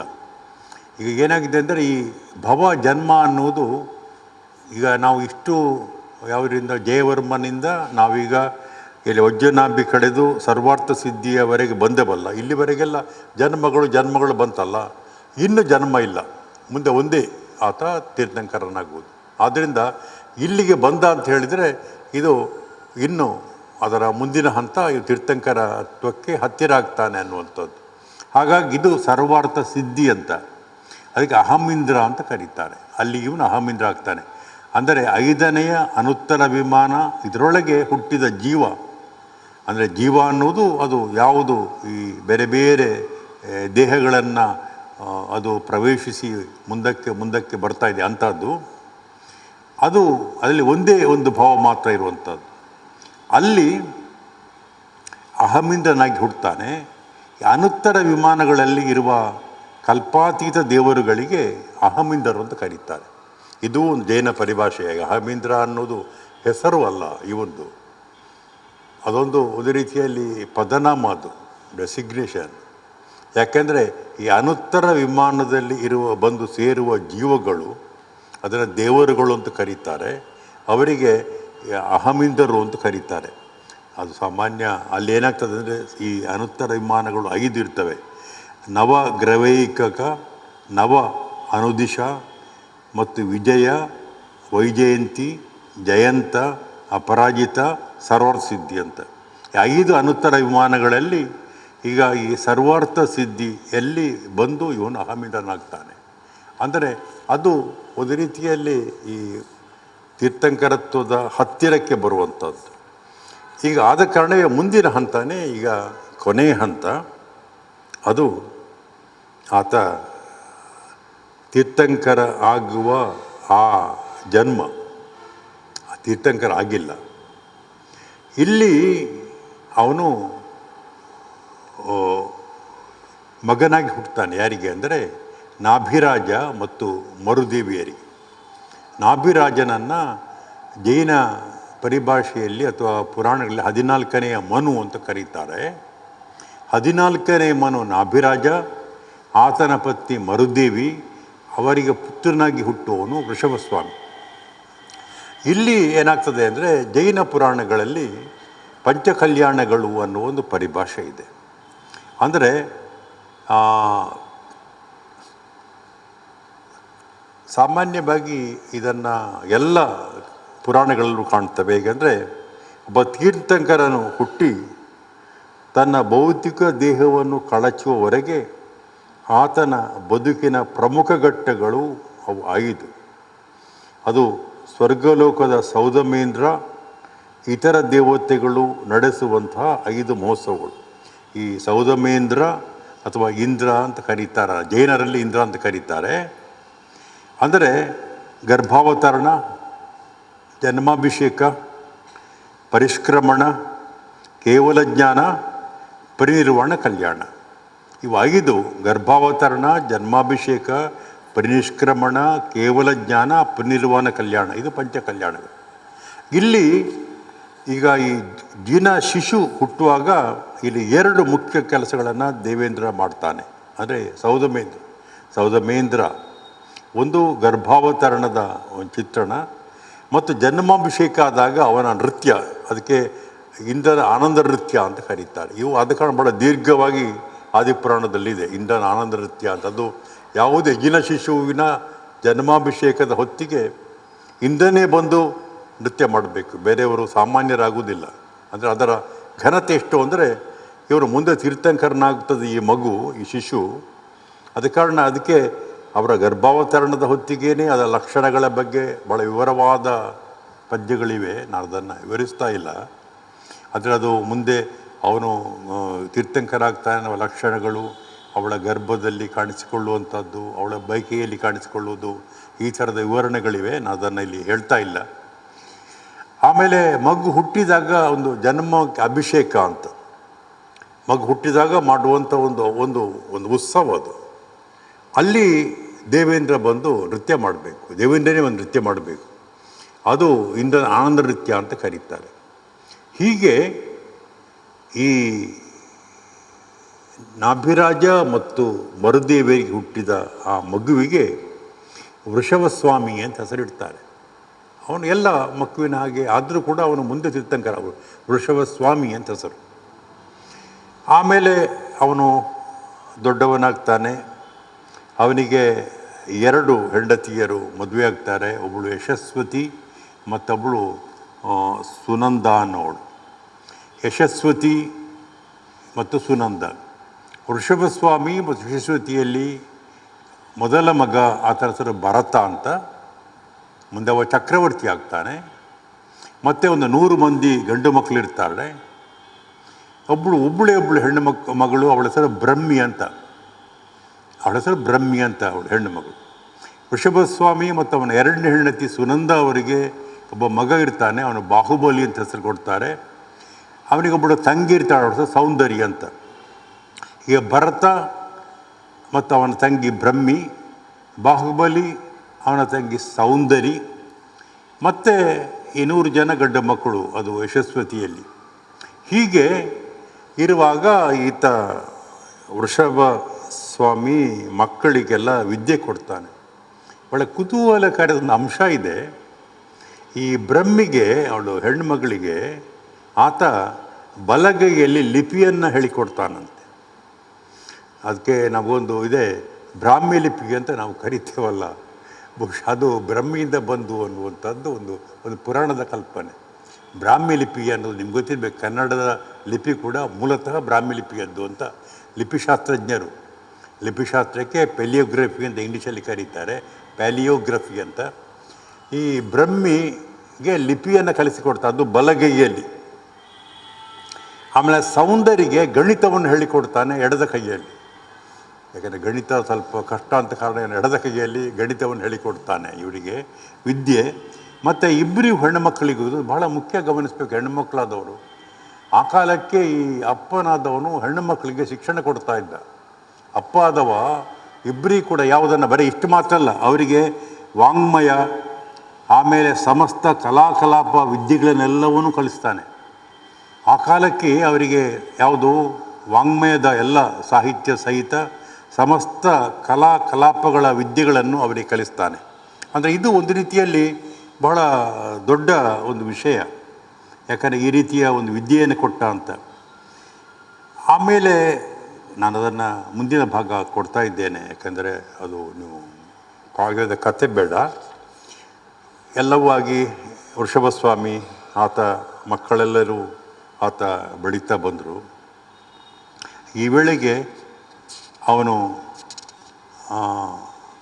ದೇವೇಂದ್ರನಿಗೆ, ಸೌದಮ್ಮೇಂದ್ರನಿಗೆ ಗೊತ್ತಾಯಿತು, ಇವನು ಆದಷ್ಟು ಬೇಗ ಇವನಿಗೆ ಒಂದು ವೈರಾಗ್ಯಕ್ಕೆ ಬೇಕಾದಂತಹ ಒಂದು ಸಿದ್ಧತೆ ಮಾಡಬೇಕು ಅಂತ. ಅದಕ್ಕಾಗಿ ಆತ ಒಂದು ನಾಟಕವನ್ನು ಅಲ್ಲಿ ನಿರ್ಮಾಣ ಮಾಡ್ತಾನೆ, ನಾಟಕ ಶಾಲೆಯಲ್ಲಿ. ಅದೊಂದು ನೃತ್ಯವನ್ನು, ಅದು ನೃತ್ಯವನ್ನು ಇವನು ಪರಿನಿಷ್ಕ್ರಮಣ ಕಲ್ಯಾಣ ಅಂತ ಹೇಳ್ತಾರಲ್ಲ, ಇವನೀಗ ಇನ್ನು ಇಲ್ಲಿ ಹೆಚ್ಚೊತ್ತು ಇರಬಾರ್ದು.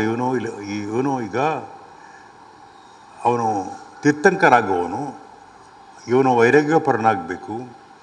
ಈಗ ಮಕ್ಕಳೆಲ್ಲ ದೊಡ್ಡವರಾಗಿದ್ದಾರೆ, ಭರತ ಮತ್ತು ಬಾಹುಬಲಿ ಇಬ್ಬರು ರಾಜ್ಯ ನೋಡಿಕೊಳ್ಳುವಷ್ಟು ಶಕ್ತರಾಗಿದ್ದಾರೆ. ಹಾಗಾಗಿ ಇವನೀಗ ಇಲ್ಲಿಂದ ಹೊರಡಬೇಕು, ಈ ಜಗತ್ತಿನಿಂದ ಪರಿನಿಷ್ಕ್ರಮಣಗೊಳ್ಬೇಕು. ಅದು ಗೊಳ್ಬೇಕಾದ್ರೆ ಅವನಿಗೇನಾದ್ರು ಒಂದು ಹೇತು, ಒಂದು ಕಾರಣ, ಒಂದು ಬೇಕಲ್ಲ, ಪ್ರಚೋದನೆ ಬೇಕಲ್ಲ.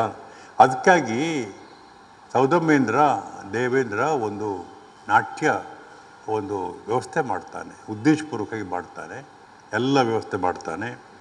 ಅತ್ಯಂತ ಸುಂದರಿಯಾದ ಮತ್ತು ಅತ್ಯಂತ ಪರಿಣತಿಯಾದ ಒಬ್ಬಳನ್ನು ಅಲ್ಲಿ ಕರ್ಕೊಂಡು ಬರ್ತಾರೆ. ಅವಳ ಹೆಸರು ನೀಲಾಂಜನೆ. ಭಾಳ ದೀರ್ಘವಾಗಿ ಕಂದ ಪದ್ಯಗಳಲ್ಲಿದೆ, ನಾನು ಕೆಲವನ್ನು ಮಾತ್ರ ಓದ್ತೇನೆ. ಭಾಳ ಸಾಮಾನ್ಯವಾಗಿ ನಮಗೆ ನನ್ನ ಗುರುಗಳು ಪರಮೇಶ್ವರ ಭಟ್ರು ಭಾಳ ಚೆಂದ ಅದನ್ನು ಪಾಠ ಮಾಡಿದ್ದಾರೆ. ಅದನ್ನು ಅಷ್ಟು ಸ್ವಾರಸ್ಯ ಪಾಠ ಮಾಡಲಿಕ್ಕೆ ನನಗೆ ಸಾಧ್ಯ ಇಲ್ಲ, ಎಸ್ ವಿ ಪರಮೇಶ್ವರ ಭಟ್ರು. ಅಲ್ಲ, ಅದನ್ನು ಸುಮಾರು ನನಗೊಂದು 5-6 ಗಂಟೆಗಳ ಕಾಲ ನನ್ನ ಗುರುಗಳು ಈ ನೀಲಾಂಜನೆಯ ಟಟ್ರ ಪ್ರಸಂಗವನ್ನು ಮಧ್ಯೆ ಅವರ ಕೆಲವೆಲ್ಲ ಹಾಸ್ಯ ಪ್ರಸಂಗಗಳೆಲ್ಲ ಇದ್ದು, ಅದೆಲ್ಲ ನಾನು ಇಲ್ಲಿ ರೆಕಾರ್ಡ್ ಆಗೋಕ್ಕೋರ ಹೇಳಲಿಕ್ಕೆ ಆಗೋದಿಲ್ಲ. ಅಂದರೆ ಇದು ಭಾಳ ಸೊಗಸಾದಂಥ ಭಾಗ. ಈ ಇಂದ್ರ ಏರ್ಪಾಡು ಮಾಡಿದ ನೀಲಾಂಜನೆಯ ನಾಟ್ಯ, ಮೆಚ್ಚುಗೆಗೊಳ್ಳುವಲ್ ಇಂದ್ರನ ಕೈಯೊಳ್ಳು ಎನಿಸಿದ ನೀಲಾಂಜನೆ, ಮೆಚ್ಚುಗೆಗೊಳ್ಳುವಲ್ ಇಂದ್ರನ ಕೈಯೊಳ್ಳು ಎನಿಸಿದ ನೀಲಾಂಜನೆ, ಕರ್ಬಿನ ಬಿಲ್ಲಿಮ್ಮಸೆದ ಮದನನ ಅಲರ್ಗಣೆ ಬರೆದುಕಿತ್ತು ಎನಿಸುತ್ತಾ. ನಿಮ್ಗೆ ಗೊತ್ತಿರಬೇಕು, ಯಾವುದೋ ಕಬ್ಬಿನ ಬಿಲ್ಲು, ಅದು ಹೂವಿನ ಬಾಣ ಮನ್ಮಥನದ್ದು, ಅಂದರೆ ಆ ಥರದ ಕಾಮದ ಆಕರ್ಷಣೆ. ಕರ್ಬಿನ ಬಿಲ್ಲಿಂದ ಎಸೆದಿರುವಂಥ ಮದನನ ಅಲರ್ಗಣೆ ಹೂವಿನ ಬಾಣ ಅದು ಹೊರಗೆ ಬಂದಿತ್ತು ಎನ್ನುವ ಹಾಗೆ ಒಳಪಕ್ಕಳ ಭೋಂಕನೆ, ಅವಳು ಪ್ರವೇಶ ಮಾಡಿದ್ಲಂತೆ ರಂಗಕ್ಕೆ. ಓಂಕನೆ ತಕ್ಷಣ ಕೂಡಲೇ ನಿಖಿಲ ಜನಾಂತರಂಗಮಂ ರಂಗಮಂ. ಆ ಒಳಪಕ್ಕಳ ಅನ್ನುವಂಥ ಕ್ರಿಯಾಪದವನ್ನು ನೀವು ಸೇರಿಸಬೇಕಾದ್ದಿಲ್ಲಿಗೆ. ಅಂದರೆ ರಂಗಕ್ಕೆ ಮತ್ತು ಜನಾಂತರಂಗಕ್ಕೆ. ಅವಳು ರಂಗಕ್ಕೆ ಸ್ಟೇಜ್ಗೆ ಬಂದದ್ದು ಮಾತ್ರವಲ್ಲ, ನೆರೆದೆಲ್ಲ ಸಭಿಕರ ಅಂತರಂಗದ ಒಳಗೂ ಪ್ರವೇಶ ಮಾಡಿಬಿಟ್ಲು. ಅವಳು ಬಂದಲು ಅಂತ ಕೂಡಲೇ ಇಡೀ ಅಲ್ಲಿ ಕುಡಿತ ಈ ಸಭಿಕರ ಅಂತರಂಗದ ಒಳಗೆ ಅವಳು ಪ್ರವೇಶ ಮಾಡಿದ್ಲು ಅನ್ನೋ ಹಾಗೆ ಆದಂತೆ. ಬೋಂಕನೆ ಪಕ್ಕಳು ಒಳಪಕ್ಕಳು ಒಳಗೆ ಪ್ರವೇಶ ಮಾಡಿದ್ದು ಯಾವುದಕ್ಕೆ? ನಿಖಿಲ ಜನ ಅಂತರಂಗಮಂ, ಜನಗಳ ಅಂತರಂಗದ ಒಳಗೆಯೂ ಪ್ರವೇಶ ಮಾಡಿದ್ಲು, ರಂಗಕ್ಕೂ ಪ್ರವೇಶ ಮಾಡಿದ್ಲು. ಹೀಗಿತ್ತು ಅವಳ ಭಂಗಿ. ನಿಲ್ತು ರಸಂಗಳು ಅಲ್ಲಿ ಮಡಲ್ತು ಏನೇ. ಈ ಎಲ್ಲ ನೀವೇನು ರಸಗಳು ಅಂತ ಹೇಳ್ತೀರೋ ಶೃಂಗಾರದ ಸಂಬಂಧಪಟ್ಟ ಅವೆಲ್ಲ ಸಂಪೂರ್ಣವಾಗಿ ಅಲ್ಲಿಯೇ ಅವು ನೆಲೆ ನಿಂತವು ಎನ್ನುವ ಹಾಗೆ. ನಿಲ್ತು ರಸಂಗಳ್ ಅಲ್ಲಿ ಮಡಲ್ತು ಏನೇ, ಭಂಗಿಯೊಳ್ ಅನಂಗ ಜಂಗಮ ಲತೆವೋಲ್ ನಿಲ್ತು. ಪಂಪನಿಗೆ ಭಾಳ ಪ್ರಿಯವಾದ ಒಂದು ನುಡಿಗಟ್ಟಿದೆ. ಅದು ಸಾರಂ ಅನಂಗ ಜಂಗಮ ಲತೆಗಳಿಂದ ಸಾರ ಸರ್ವಸ್ವಂ ಅಂತ ತನ್ನ ಬಗ್ಗೆ ಹೇಳಿಕೊಳ್ತಾನೆ.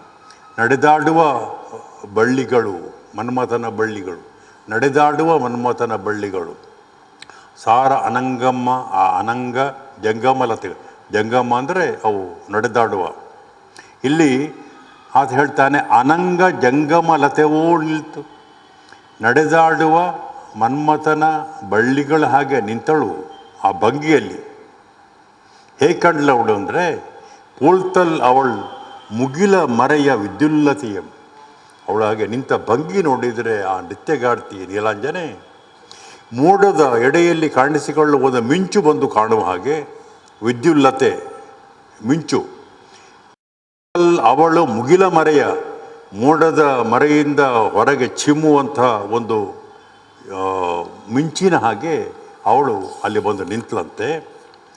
ಹಾಗೆ ನೆಗಳೆ ನಿಜ ಪ್ರತಿಬಿಂಬಂ, ನೆಗಳ್ದ ಅರಸುಗಳ ಉರದೊಳ್ ಎಸೆವ ಹಾರಮಣಿ ದ್ಯೋತಿಗಳೊಳ್ ಅವರ ಗೆರ್ದೆಯನ್ ಅಲ್ಲಿಂ ಪುಗುವುದು ಅದಂ ಅನುಕರಿಸಿ ರಂಗದೊಳು ಸೊಗೈಸಿದಳು. ಇವಳು ಅಲ್ಲಿ ಪ್ರವೇಶ ಮಾಡಿದಾಗ ಏನಾಯಿತು ಅಂದರೆ ಅವಳ ಪ್ರತಿಬಿಂಬ ಎಲ್ಲಿ ಕಾಣಿಸ್ಕೊಂಡಿತ್ತು ಅಂದರೆ ಈ ರಾಜರಿಗೆಲ್ಲರೂ ಕೂಡ ತಮ್ಮ ಎದೆಯಲ್ಲಿ ಹಾರ ಹಾಕ್ಕೊಂಡಿದ್ದಾರೆ, ಅದರಲ್ಲಿ ಕನ್ನಡಿ ಇದೆ. ಆ ಎಲ್ಲರ ಕನ್ನಡಿಗಳಲ್ಲಿ ಅವಳ ಪ್ರತಿಬಿಂಬ ಕಾಣ್ತಾ ಇದೆ ಅಂತೆ.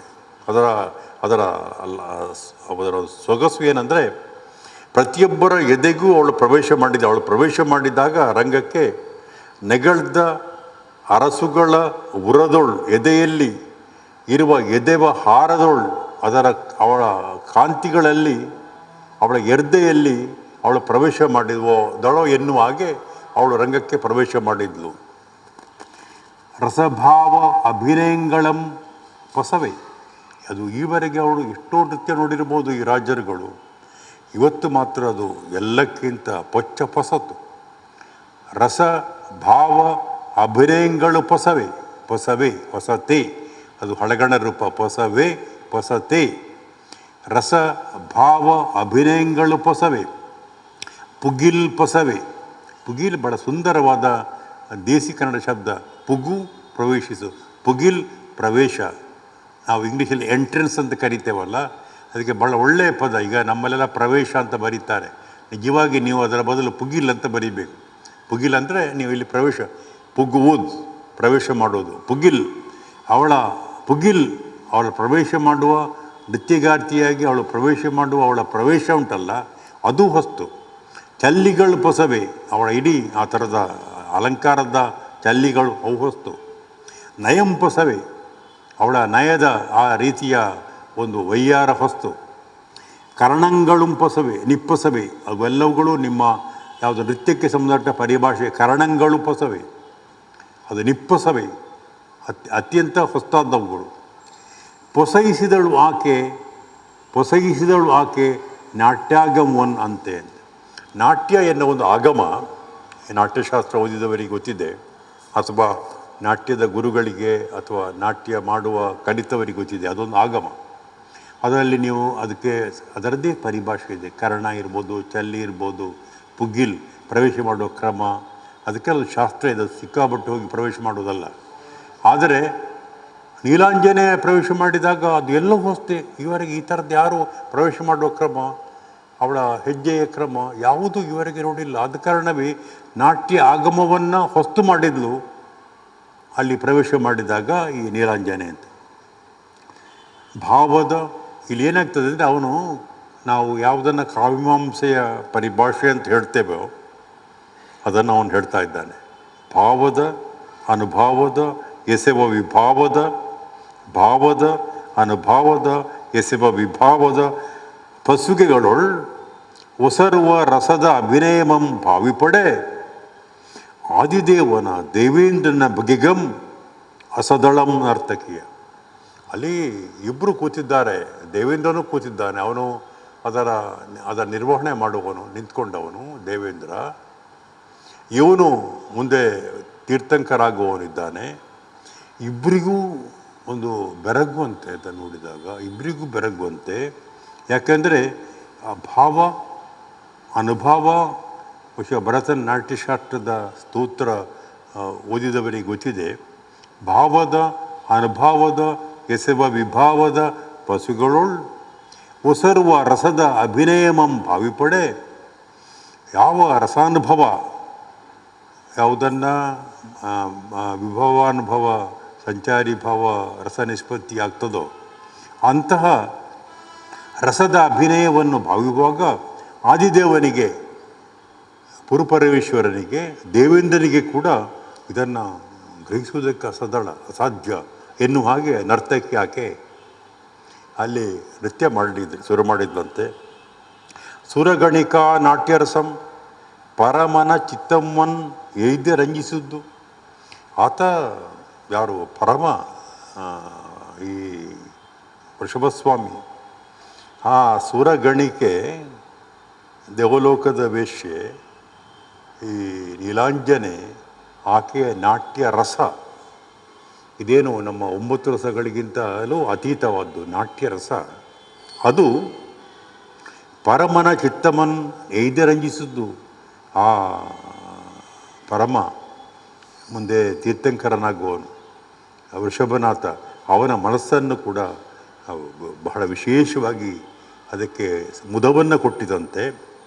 ಹೇಗೆ ವಿಸ್ಫುರಿತ ಸ್ಫಟಿಕಂ ಶುದ್ಧಾಂತರಂಗ, ವಿಸ್ಫುರಿತ ಸ್ಫಟಿಕಂ ಶುದ್ಧಾಂತರಂಗಂ ಏನು ಅನ್ಯರಾಗದೆಂಬ ರಂಜಿಸುತ್ತದೆ. ಹೀಗೆ ಒಂದು ವಿಶೇಷವಾದ ಒಂದು ಸ್ಫಟಿಕ ಹೊಳೆಯುವಂಥದ್ದು ವಿಸ್ಫುರಿತ ಸ್ಫಟಿಕಂ, ಅದು ಶುದ್ಧಾಂತರಂಗ. ಇವರ ಇಡೀ ಮನಸ್ಸು ಶುದ್ಧ ಇದೆ. ಒಂದು ಸ್ಫಟಿಕ ಶುದ್ಧವಾಗಿದ್ದಾಗ ಶುದ್ಧವಾದ ಮನಸ್ಸಿಗೂ ಅದನ್ನು ಹೊಳೆಯೋ ಹಾಗೇನೆ ಈ ಇಂದ್ರ ಮತ್ತು ಪರಮ ಈ ವೃಷಭ ಇವರಿಬ್ಬರ ಮನಸ್ಸನ್ನು ಕೂಡ ಅದು ರಂಜಿಸಿತಂತೆ ಅವಳ ನೃತ್ಯ. ಹೀಗೆ ನೃತ್ಯ ಮಾಡ್ತಾ ಮಾಡ್ತಾ ಬಂದು ಎಲ್ಲರೂ ಪೂರ್ತಿಯಾಗಿ ತಲ್ಲೀನರಾಗಿದ್ದಾರೆ ಆ ನೃತ್ಯ ನೋಡ್ತಾ.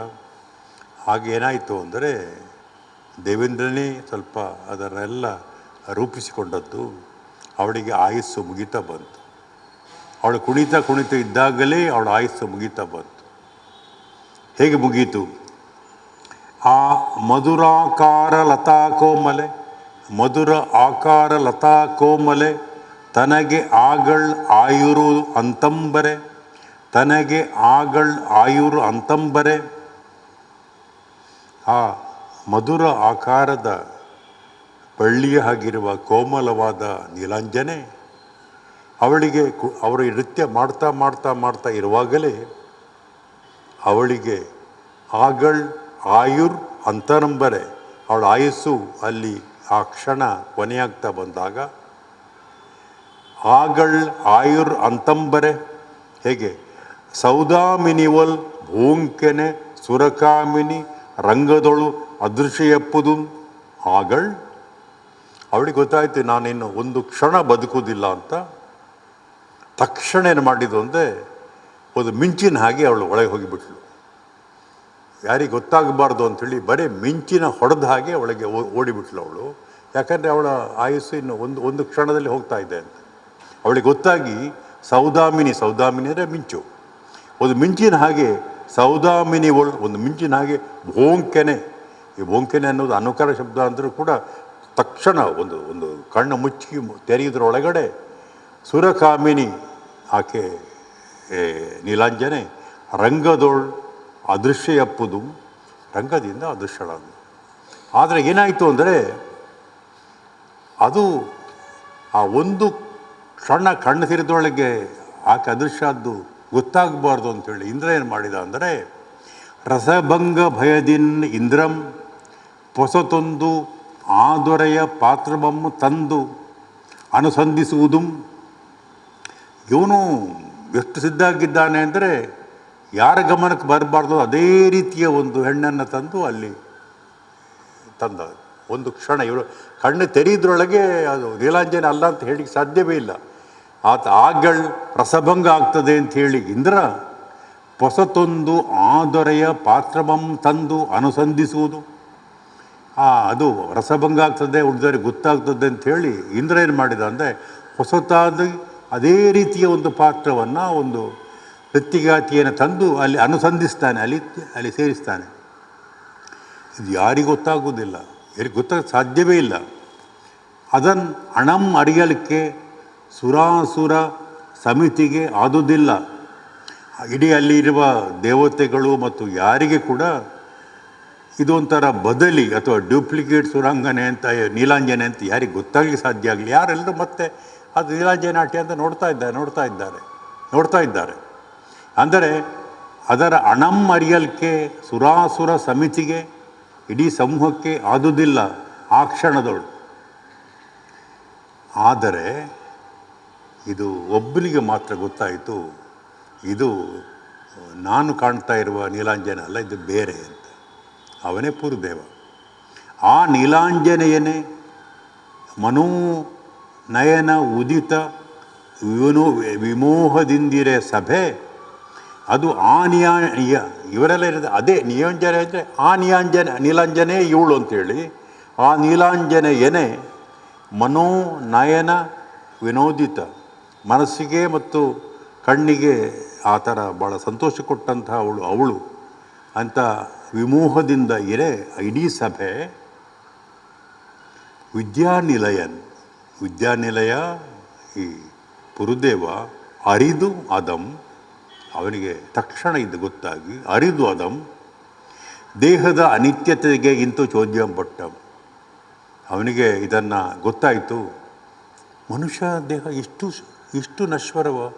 ಒಂದು ಕ್ಷಣದಲ್ಲಿ ಬರೀ ನೃತ್ಯ ಮಾಡ್ತಾ ಇದ್ದವಳು ತನ್ನ ಜೀವ ಬಿಟ್ಟು ಹೋಗ್ಬೋದಾ? ದೇಹದ ಅನಿತ್ಯತೆಗೆ, ನಶ್ವರತೆಗೆ ಅವನು ಆಶ್ಚರ್ಯ ಪಡ್ತಾನಂತೆ, ಬೆರಗು ಪಡ್ತಾನಂತೆ ಪುರುದೇವ. ಇದು ಏನಾಗ್ತದೆ ಅಂದರೆ ಅವನಿಗೆ ಬದುಕು ಎಷ್ಟು ನಶ್ವರ ಅನ್ನೋದನ್ನು ಅವನಿಗೆ ಜ್ಞಾನೋದಯ ಆಗುವಂಥದ್ದು ಈ ಸಂದರ್ಭದಲ್ಲಿ. ಅದಕ್ಕೆ ಮುಂದಿನ ಪದ್ಯಗಳಲ್ಲಿ ಅದರ ವಿವರಣೆ ಬರ್ತದೆ.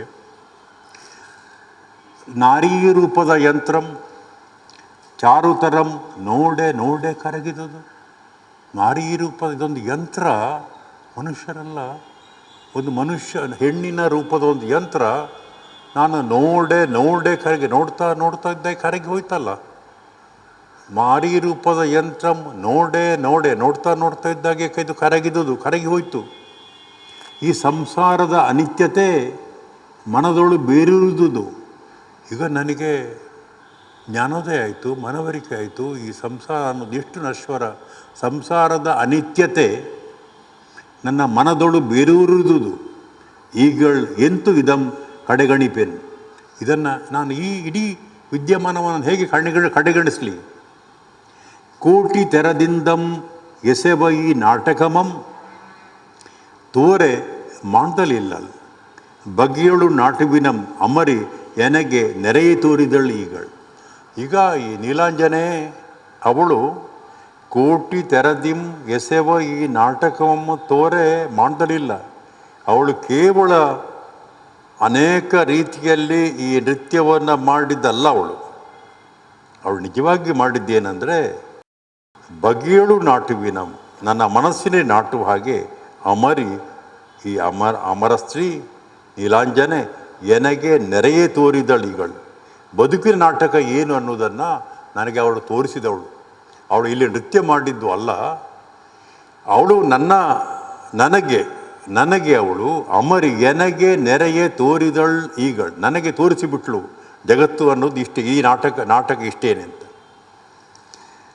ತನು ರೂಪ ವಿಭವ ಯೌವನ ಧನ ಸೌಭಾಗ್ಯ ಆಯುಸ್ಸು ಆದಿಗಳಿಗೆ ಎಣೆ ನಮಗೆ ನಮ್ಮ ದೇಹ, ನಮಗಿರುವ ವ್ಯಾಮೋಹ, ನಮ್ಮ ರೂಪ ನಮಗಿರುವ ವ್ಯಾಮೋಹ, ನಮ್ಮ ವೈಭವ ನಮಗಿರುವ ವ್ಯಾಮೋಹ, ಯೌವನ ನಮಗಿರುವ ವ್ಯಾಮೋಹ, ನಮ್ಮ ಧನ ಸಂಪತ್ತು, ನಮ್ಮ ಸೌಭಾಗ್ಯ, ನಮಗೆ ಆಯುಸ್ಸು ಇನ್ನೊಂದು 100 ವರ್ಷ ಇದೆ ಅನ್ನುವಂಥ ವ್ಯಾಮೋಹ. ಆದರೆ ಇವು ಯಾವುದೂ ಶಾಶ್ವತ ಅಲ್ಲ. ತನು ರೂಪ ವಿಭವ ಯೌವನ ಧನ ಸೌಭಾಗ್ಯ ಆಯುರ್ಸ್ ಆದಿಗಳಿಗೆ ಯಾವುದಕ್ಕೆ ಸಮಾನ ಇವೆಲ್ಲ ಅಂತ ಹೇಳಿದರೆ, ಬಹಳ ಒಳ್ಳೆಯ ರೂಪಕವನ್ನು ಉಪಮೆಯನ್ನು ಕೊಡ್ತಾನೆ. ಕುಡುಮಿಂಚಿನ ಪೊಳೆಪು ಮುಗಿಲ ನೆಳಲ್ ಇಂದ್ರನ ಬಿಲ್ ಬೊಬ್ಬುಳಿಕೆಯ ಉರ್ಬು ಪರ್ಬಿದ ಭೋಗಂ. ಇವೆಲ್ಲ ಯಾವುದಕ್ಕೆ ಸಮಾನ ಅಂದರೆ ನಮ್ಮ ದೇಹ, ನಮ್ಮ ರೂಪ, ನಮ್ಮ ವೈಭವ, ನಮ್ಮ ಯೌವನ, ನಮ್ಮ ಸಂಪತ್ತು, ನಮ್ಮ ಸೌಭಾಗ್ಯ, ನಮ್ಮ ಆಯುಸ್ಸು ಯಾವುದಕ್ಕೆ ಸಮಾನ ಅಂತ ಹೇಳಿದರೆ, ಕುಡುಮಿಂಚಿನ ಪೊಳೆಪು, ಝಲಕ್ಕತ್ತ ಒಂದು ಬಾರಿ ಮಿಂಚು ಕಾಣಿಸ್ತದಲ್ಲ ಅಷ್ಟಕ್ಕೆ, ಒಂದು ಕ್ಷಣ ಹೊಳಿತದಲ್ಲ ಅಷ್ಟೇ ನಮಗೆ ನಮ್ಮೆಲ್ಲ ಈ ಸಂಗತಿಗಳು ಅಷ್ಟೇ. ಕುಡುಮುಂಚಿನ ಒಂದು ಹೊಳೆಯುವ ಒಂದು ಮಿಂಚು ಉಂಟಲ್ಲ ಅಷ್ಟೇ, ಅದರ ಹೊಳೆತ. ಮುಗಿಲ ನೆರಳು, ಒಂದು ನೆರಳಿದೆ ಅಂತ ನಾವು ಅಂದ್ಕೊಂಡಿರ್ತೇವೆ ಮೋಡದ್ದು, ಒಂದು ಕ್ಷಣ ನೋಡುವಾಗ ಮೋಡ ಆಚೆ ಹೋದರೆ ನೆರಳಿಲ್ಲ. ಎಷ್ಟು ಕ್ಷಣಿಕ ಅಂದರೆ ಮುಗಿಲ ನೆರಳು, ಮೋಡದ ನೆರಳು ಎಷ್ಟು ಕ್ಷಣಿಕವೋ ಅಷ್ಟೇ ಕ್ಷಣಿಕ. ಆಮೇಲೆ ಇಂದ್ರನ ಬಿಲ್, ಆ ಇಂದ್ರನ ಬಿಲ್ ಅನ್ನೋ ಪದ ಅದು ಬಹುಶಃ ಹಳ್ಳಿಗರಿಗೆ ಗೊತ್ತಿದೆ. ಇಂದ್ರ ಚಾಪ ಅಂತ ಕರೀತಾರೆ, ನಮ್ಮ ಕೆಲವು ಕಡೆಯಲ್ಲಿ ಕಾಮನ ಬಿಲ್ಲು ಅಂತ ಕರೀತಾರೆ. ನಮ್ಮ ಗುರುಗಳು ಪರಮೇಶ್ವರ ಭಟ್ರಿ ಅವರ ಒಂದು ಸಾಂಗತ್ಯ ಸಂಕಲನಕ್ಕೆ ಇಂದ್ರ ಚಾಪ ಅಂತ ಕೊಟ್ಟಿದೆ. ಇಂದ್ರ ಚಾಪ ಅಂದರೆ ಕಾಮನ ಬಿಲ್ಲು ಅಂತ. ಇಂದ್ರನ ಬಿಲ್, ಈ ಕಾಮನ ಬಿಲ್ಲು 7 ವರ್ಣದ್ದು ನೋಡ್ತಾ ಇದ್ದಾಗೆ ಒಂದು ಕ್ಷಣದಲ್ಲಿ ಅದು ಮಾಯ ಆಯಿತು, ಕಾಣುವುದಿಲ್ಲ. ಆಮೇಲೆ ಬೊಬ್ಬುಳಿಕೆ ಉರ್ಬು, ಯಾವುದೋ ಒಂದು ಸಮುದ್ರದಲ್ಲಿಯೋ ಒಂದು ತೊರೆಯಲ್ಲಿಯೋ ಒಂದು ಗುಳ್ಳೆ ಬರ್ತದೆ, ನೀರಿನ ಗುಳ್ಳೆ ಬರ್ತದೆ, ಬೊಬ್ಬುಳಿಕೆ. ನಾವು ನೋಡ್ತಾ ಇದ್ದಾಗೆ ಹೋಯ್ತು, ಅದು ಕರಗಿ ಹೋಯಿತು. ಆದರೆ ಬೊಬ್ಬುಳಿಕೆ ಬೊಬ್ಬೆ ಅಥವಾ ಅದರ ಗುಳ್ಳೆ ನೀರಿನದ್ದು, ಅದು ಅದರ ಉಬ್ಬುವಿಕೆ ಒಂದು ಕ್ಷಣ ಹೋಯ್ತು. ಆಮೇಲೆ ಪರ್ಬಿದ ಭೋಗಂ, ನನ್ನ ಹೇಳಿದೆ ಭೋಗ ಅಂದರೆ ಈ ಯಾವುದು ಹಾವಿನ ಹೆಡೆ. ಈ ಹಾವು ಹೆಡೆ ಎತ್ತುತ್ತದೆ ಒಂದು ಕ್ಷಣ, ಮತ್ತೆ ಅದು ಹೆಡೆಕ್ಕೆ ತಗ್ಗಿಸ್ತದೆ ಒಂದು ಕ್ಷಣ ಮಾತ್ರ. ಪರ್ಬಿದ ಭೋಗ ಅಂದರೆ ಈ ತೆರೆದ ಒಂದು ಹಾವು, ನಾಗರ ಹಾವು ಮುಂತಾದ ಹಾವುಗಳು ತಮ್ಮ ಭೋಗವನ್ನು ತೆರೀತವೆ. ಅದು ಬಹಳ ಹೊತ್ತು ತೆಗಿಲಿಕ್ಕೆ ಒಂದೆರಡು ಕ್ಷಣ ತೆಗಿತವೆ, ಮತ್ತೆ ಅದರ ಪಾಡಿಗೆ ಚಲಿಸ್ತಾ ಹೋಗ್ತವೆ. ಅಂದರೆ ಈ ಕ್ಷಣಿಕ ಎನ್ನುವುದಕ್ಕೆ ಅವನು ಕೊಡುವ ಉಪಮೆಗಳು ನೋಡಿದರೆ, ಕುಡುಮಿಂಚಿನ ಪೊಳೆಪು, ಮುಗಿಲ ನೆರಳ್, ಇಂದ್ರನ ಬಿಲ್, ಬೊಬ್ಬುಳಿಕೆಯ ಉರ್ಬು, ಪರ್ಬಿದ ಭೋಗಂ. ಹಾಗೆಯೇ ನಮ್ಮ ತನು ರೂಪ ವಿಭವ ಯೌವನ ಧನ ಸೌಭಾಗ್ಯ ಆಯುಸ್ಸು ಅವುಗಳಿಗೆ ಸಮಾನವಾದ್ದು. ಆದ ಕಾರಣ ಏನಿತು ಒಡಲುಂ ತಾಳ್ದುವುದಿಲ್ಲ. ಆದ ಕಾರಣ ಎಷ್ಟು ನಾನು ದೇಹವನ್ನು ಪಡ್ಕೊಂಡು ಬಂದೆ. ಈಗ ಜಯವರ್ಮನ ಕಾಲದಿಂದ ನಾನು ಈಗಿನವರೆಗೆ ಅನೇಕ ದೇಹವನ್ನು ನಾನು ದೇಹ ಪಡೀತಾ ಬಂದೆ. ಏನಿತ್ತು ಒಡಲಂ ತಾಳ್ದುವುದಿಲ್ಲ, ಏನಿತ್ತು ಒಡಲಂ ಬಿಸುಟರಿಲ್ಲ. ಕೆಲವು ದೇಹವನ್ನು ನಾನು ಪ್ರವೇಶ ಮಾಡಿದ್ದೆ, ಕೆಲವು ದೇಹವನ್ನು ನಾನು ತ್ಯಾಗ ಮಾಡಿದ್ದೆ. ಏನಿತ್ತು ಒಡಲಂ ತಾಳ್ದುವುದಿಲ್ಲ, ಏನಿತ್ತು ಒಡಲಂ ಬಿಸುಟುವುದಿಲ್ಲ. ವಿಷಯಾನಲನಿಂದ ಏನಿತೇನಿತಂ ಮಡಗಿದುವುದಿಲ್ಲ. ಅನಂತ ಸಂಸಾರ ಗಹನದೊಳು ಜೀವಂಗಳು. ಹಾಗಾಗಿ ಈಗ ವಿಷಯ ಅನಳ, ವಿಷಯ ಸಂಸಾರ ಎನ್ನುವ ಲೌಕಿಕ ಎನ್ನುವಂಥ ಅಗ್ನಿ ಇದೆ ಅಲ್ಲ ಅನಳ, ಅದರಿಂದ ಏನಾಗಿದೆ ಅಂದರೆ ಸಂಸಾರ ಎನ್ನುವ ಗಹನ ಅಂದರೆ ಕಾಡು ಅಥವಾ ಅರಣ್ಯ, ಗಹನ ಸಂಸಾರ ಎನ್ನುವ ಗಹನದೊಳು ಕಾಡಿಗೆ ಬೆಂಕಿ ಅದು ಬಿದ್ದು ಎಷ್ಟೋ ಜೀವಗಳು ಅದರಲ್ಲಿ ನಾಶವಾಗಿ ಹೋಗಿವೆ. ಹಾಗಾಗಿ ನನ್ನ ದೇಹ ಅದು ಏನಾಗಿದೆ, ಯಾವ ದೇಹ ಅಂತ ನನಗೆ ಗೊತ್ತಿಲ್ಲ. ಆರಂಭದಿಂದ ದೇಹ ಬದಲಾವಣೆ ಮಾಡ್ತಾ ಇಲ್ಲಿವರೆಗೆ ಬಂದಿದೆ. ಈ ರೀತಿ ಒಡಲಂ ನಾನು ಎಷ್ಟೋ ದೇಹವನ್ನು ನಾನು ಧರಿಸಿದ್ದೇನೆ, ಎಷ್ಟೋ ದೇಹವನ್ನು ಬಿಟ್ಟಿದ್ದೇನೆ. ಹಾಗಾಗಿ ನನಗೆ ನನ್ನವರಂದರೆ ಯಾರು? ನನ್ನ ತಾಯಿ ಯಾರು, ತಂದೆ ಯಾರು, ಸಹೋದರ ಯಾರು, ಹೆಂಡತಿ ಯಾರು, ಮಗ ಯಾರು, ಗೆಳೆಯರು ಯಾರು? ಆ ಸಂಬಂಧ ಎಲ್ಲ ಒಂದು ಕ್ಷಣಿಕವಾದ್ದು. ಜನನಿ, ಜನಕ, ಸಹೋದರ, ವನಿತಾ ಜನ, ಪುತ್ರ, ಮಿತ್ರ, ಸಂಬಂಧಂ ಅದು ಎಂತು ಎನಿತು ಎನಿತು ಭವದೊಳ್ ಆಯಿತು. ಬೇರೆ ಬೇರೆ ಜನ್ಮಕ್ಕೆ ಬಂದಾಗ ಅಲ್ಲಿ ನನಗೆ ಒಬ್ಬರು ತಾಯಿ, ಒಬ್ಬರು ತಂದೆ, ಒಬ್ಬ ಸಹೋದರ, ಒಬ್ಬಳು ಹೆಂಡತಿ, ಒಬ್ಬ ಮಗ, ಒಬ್ಬರ ಮಿತ್ರ, ಸಂಬಂಧಗಳು ಬಂತು. ಇನ್ನೊಂದು ಜನ್ಮಕ್ಕೆ ಬಂದಾಗ ತಾಯಿ ಬೇರೆ, ತಂದೆ ಬೇರೆ, ಹೆಂಡತಿ ಬೇರೆ, ಮಗ ಬೇರೆ, ಮಿತ್ರರು ಬೇರೆ. ಲೆಕ್ಕ ಹಾಕಿದರೆ ಏನು ಅದು ಎಷ್ಟು ಲೆಕ್ಕ ಇಡಲಿಕ್ಕಾಗೋದು. ಆದ ಕಾರಣ ಜನನಿ, ಜನಕ, ಸಹೋದರ, ವನಿತಾ ಜನ, ಪುತ್ರ, ಮಿತ್ರ, ಸಂಬಂಧಂ ಅದು ಎನಿತು ಎನಿತು ಭವದೊಳು ಆಯಿತು. ಇಲ್ಲಿ ಎನಿತು ಎನಿತಂ ನೆನೆಯುವುದು. ಅವ ಭಾಷೆಯ ಸೊಗಸು ಪಂಪಂದು, ಅವನ ಪುನರಾವರ್ತನೆಯಲ್ಲಿರುವ ಸೊಗಸು ಏನಂದರೆ ಎಷ್ಟು ಅಂದರೆ ಒಂದು ಎರಡಲ್ಲ, ಎಷ್ಟೋ ಎನಿತು ಎನಿತು ಭವದು, ಎಷ್ಟೋ ಜನ್ಮದಲ್ಲಿ. ಇಲ್ಲಿ ಎನಿತು ನೆನೆಯುವುದು. ಎಷ್ಟು ನೆನಪು ಮಾಡಿಕೊಂಡ್ರೆ ಕೂಡ ಅದಕ್ಕೆ ಕೊನೆ ಇಲ್ಲ. ಎನಿತನ್ನು ಅವತರಿಸುವುದು. ಕೊನೆಗೆ ಅದಕ್ಕೆ ಮುಂದೆ ಬರ್ತದೆ, ಎನಿತಾನು ಅಂಬುನಿಧಿಗಳನ್ನು ಅನೇಕ ನಾಕಂಗಳಲ್ಲಿ ಕುಡಿದುಂ ಪೋಯ್ತಿಲ್ಲ ನನಗೆ ಅನೇಕ ಜನ್ಮಗಳಲ್ಲಿ ಸಾಗರವನ್ನೇ ನಾನು ಅನೇಕ ಸ್ವರ್ಗದಲ್ಲಿ ಕುಡಿದರೂ ಕೂಡ ನನಗೆ ನನ್ನ ಬಾಯಾರಿಕೆ ಹೋಗಿಲ್ಲ. ಅನೇಕ ಜನ್ಮಗಳಲ್ಲಿ ಇಡೀ ಸಮುದ್ರ ಕಡಲನ್ನೇ ನಾನು ಕುಡಿದರೂ ಕೂಡ ನನ್ನ ಬಾಯಾರಿಕೆ ಹೋಗಿಲ್ಲ.